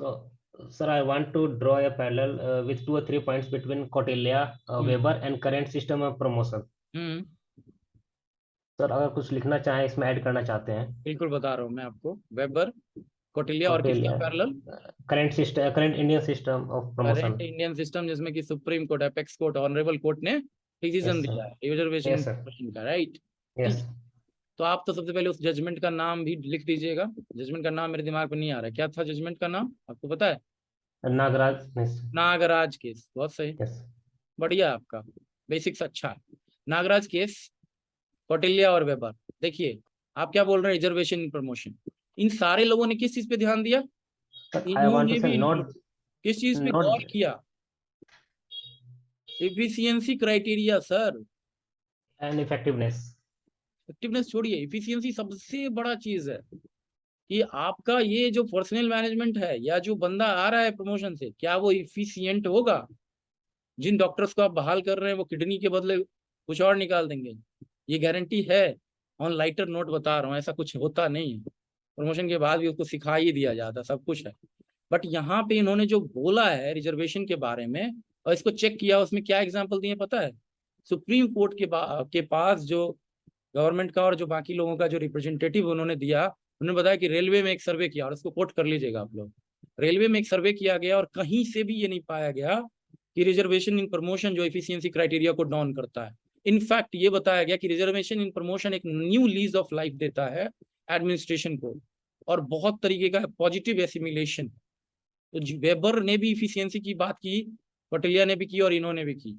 तो इस पैरेलल को आप यहाँ पे कोट कर सकते हैं पर्सनल एडमिनिस्ट्रेशन में। But again I will tell these kind of examples कहाँ पे आप फिट करेंगे इस पे डिपेंड करता है। रादर आपके पास बहुत सारे और एग्जाम्पल हैं, नॉन कंट्रोवर्शियल वंस, क्योंकि आप यू नेवर नो कि मेरा जाति, धर्म, संप्रदाय और फीलिंग क्या है रिजर्वेशन के प्रति।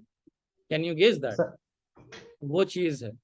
तो वो सब चीजें जो कंट्रोवर्शियल रही हैं, जो बहुत ये नहीं रही हैं, उसको एनालिटिकल पॉइंट ऑफ व्यू में मत लाइएगा। मेरे कहने का मतलब है कि उसको बहुत ज्यादा तुलनात्मक अध्ययन नहीं करिएगा, क्योंकि वो आपका काम भी नहीं है। लेकिन मैं ब्रॉडर वांटेड टू आस्क कि सर मैं रिजर्वेशन इन प्रमोशन वैसे एग्जांपल यूज किया था। मैं कहना चाहता कि प्रमोशन एक अभी करंट टॉपिक है, तो मैं पहले ड्रॉ करना चाहता था, बिकॉज वेबर ने भी मेरिट बेस्ड प्रमोशन की बात की है, कौटिल्य ने भी मेरिट बेस्ड प्रमोशन की। But merit itself is a subjective term, so it's not objective. So I want to ask her how to ascertain merit for promotion. Merit is very objective concept. Merit is not subjective concept. Public administration में जो merit का मतलब होता है वो ये नहीं होता कि कौन कितने शास्त्र पढ़ के आ रहा है, कितना कौन ज्ञाता है। पब्लिक एडमिनिस्ट्रेशन दो तरीके से चलता है। एक थ्योरेटिकल बेंट ऑफ माइंड से, जो एडमिनिस्ट्रेटर्स का कभी काम नहीं है, और उस मामले में किसी काम के नहीं है public administration. To be very frank with you, an IAS officer can never tell a professor कि पब्लिक एडमिनिस्ट्रेशन की क्या थ्योरी होनी चाहिए, क्या है। बट प्रैक्टिकल सेंस में वो प्रोफेसर से ज्यादा जानता है कि वो क्या लिमिटेशंस हैं, क्या चेक इन बैलेंसेज और सारी चीजें। तो मैं आपको मेरिट की बात ये बोल रहा हूँ कि प्रैक्टिकल सेंस में मेरिट देखी जाती है पब्लिक एडमिनिस्ट्रेशन में। और जो यहाँ पे ऑब्जेक्टिव क्राइटेरिया आपका क्या है, सारे बच्चों को एक ही एग्जाम लिया जा रहा है, एक ही क्वेश्चन लिया जा रहा है और एक ही पैरेलल पे तोला जा रहा है, ठीक है। तो ये ऑब्जेक्टिव क्राइटेरिया तो है। तो ये नहीं हम कह सकते कि बहुत सब्जेक्टिविटी है, आपके एग्जाम पैटर्न में सब्जेक्टिविटी है, बट ऑब्जेक्टिव एक मोस्ट हालत तक बनाया गया है, ठीक है। तो appointment in highest judiciary is currently highly controversial topic sir, because there has been a ground for merit. They said they have appointed every judge on the merit basis. But from outside it seems like कि एक राजा अपने balcony से देख रहा है कि कौन अच्छा काम कर रहा है, उसको बुला लो। तो सर ठीक है, आपका ये जो है ना अभी तुरंत मैं आपसे डिस्कस करता हूँ, और इसको मैं थोड़ा क्लोज मोड में डाल देता हूँ बिकॉज बहुत लेट हो रहा है। तो बाकी लोग हो सकता है ऑफेंसिव हो जाए, एक बंदे ने लीव भी कर दिया, ठीक है सर टाइमिंग का इशू सर। हाँ, तो मैं आपसे बात करता हूँ सारी चीजों पे। I don't have any like issue with कि मेरा लिमिटेशन है, सब पे मैं डिस्कस कर सकता, सब तैयार किया हुआ है। तो सर अभी मैं ये बोलना चाह रहा हूँ सर, हाँ कि सर टाइमिंग का इशू सर, क्योंकि सर इस टाइम ऐसा टाइमिंग है कि सर कुछ काम भी नहीं कर सकते अपना सर, इवनिंग का मार्केट जाना होगा तो। देखिए ये आप वर्किंग हैं?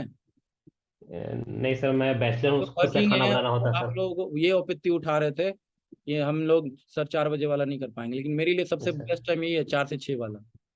आप भी फ्री, मैं भी फ्री, लेकिन 4 बजे तक आप लोग दे नहीं पाएंगे, जल्दी दे दीजिए फिर तो वो हो, यानी तो एक दिन डिले कर देंगे हम लोग कि आज का कल डिस्कस करेंगे। तो ये सारी चीज़ों को देखते हुए हमने इसको किया है। लेकिन हाँ, ये कर सकते हैं कि 6:30 से स्टार्ट कर दें, थोड़ा सा दिक्कत कुछ लोगों को हो सकती है, और एनी हाउ 8:30 से पहले ख़त्म कर दें।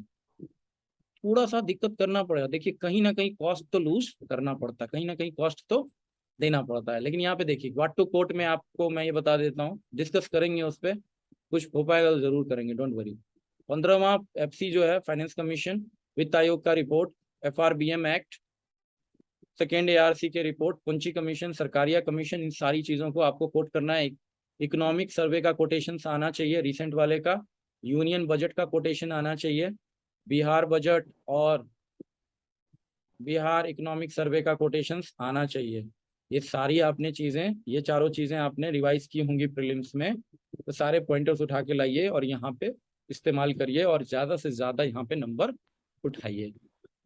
तो यहाँ पे आज मैं यहाँ पे सेशन को एंड कर रहा हूँ, लेकिन उससे पहले मैं आपको बता दूँ कि ये चीज़ें सबसे अहम थी जो मैं आज डिस्कस करने वाला था, कि आपको जो डायमेंशंस की कमी होती है वो सारे डायमेंशंस यहाँ पे ये लिस्ट में दिया हुआ है, इसमें थोड़ा एक्सप्लेन करना है मुझे, उसके बाद मैं आपको ये डॉक्यूमेंट दे दूंगा, आप इसको यूज़ कर सकते हैं और ढेर सारे पॉइंटर आते रहेंगे और एग्जाम्पल्स भी पुट होते रहेंगे।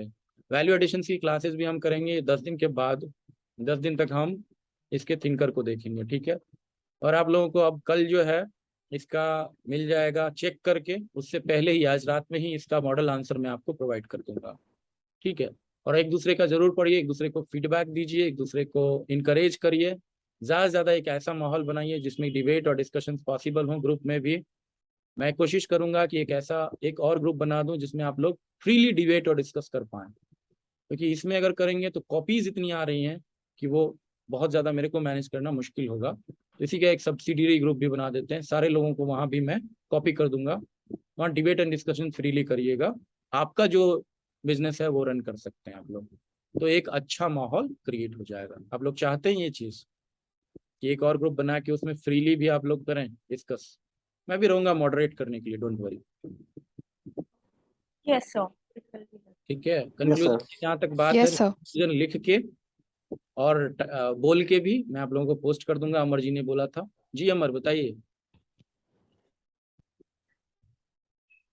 जो भी हाथ उठा रहे हैं प्लीज बताइए, जल्दी कंक्लूड करना है हमें अभी। सर एक सर जब बेस्ट आप कंक्लूजन रिव्यू दे सर। रहे थे सर मेरे कॉपी का, सर वो आपका आवाज म्यूट हो गया था, नहीं सुन पाए, सॉरी सर। निशांत बोल रहे हैं क्या? Yes sir. कौन सा कॉपी था आपका? मैं आता यही हूँ, था सर। कंक्लूड करने दीजिए, आप रहिए।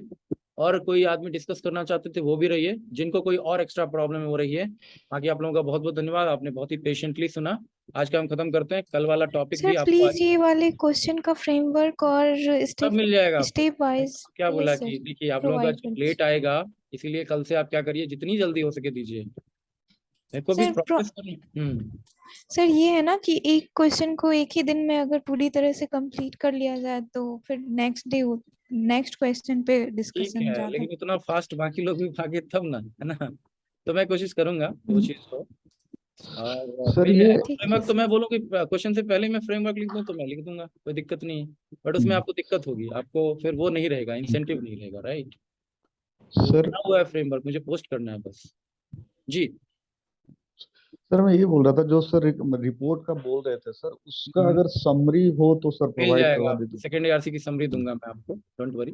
सेकंड ARC पूंजी कमीशन वगैरह सबका दे देते सब मिल हैं, जो मैं जाएगा। बोल रहा था सर। जो भी लोगों का जो सजेशन है सर प्लीज मेरे प्रोवाइड पर्स इन हिंदी आल्सो। जी देखिए, जो भी लोगों का जो डिमांड और सजेशन है मेरे पे पिंग कर दीजिए डायरेक्टली, पूरी सिक्रेसी में, कि आपका जो भी डिमांड है। और लेकिन आपको ग्रुप पे मिल जाएगा, जो भी आप डिमांड करेंगे वो ग्रुप पे मिलेगा, लेकिन आप मुझे डिमांड अपना पर्सनली बता सकते हैं, क्योंकि मुझे जितना भी सजेशन दिया गया वो मैं फिर रिकॉर्डेड सेशन थोड़ी ना देखूंगा फिर दोबारा।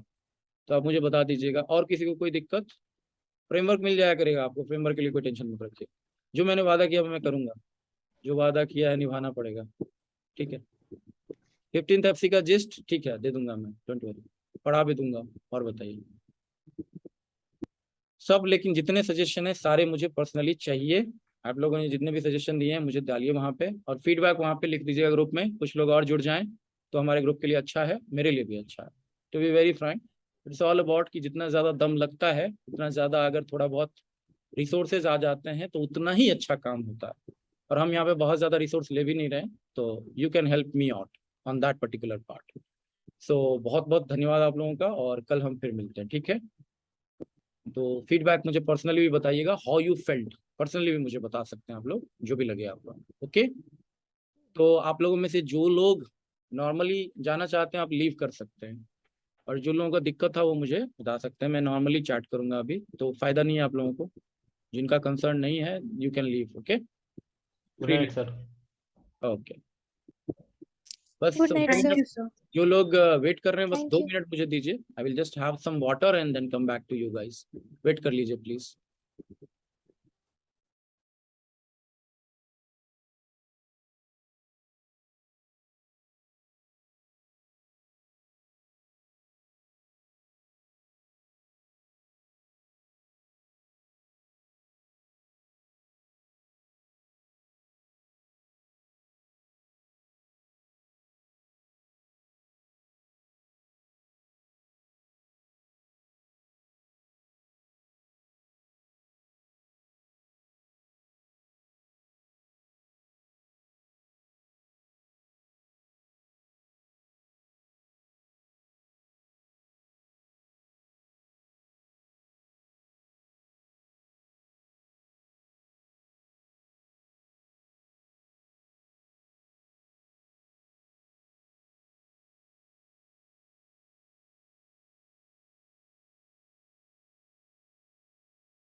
जी, एक एक करके आप बताइए कौन कौन बच गए हैं।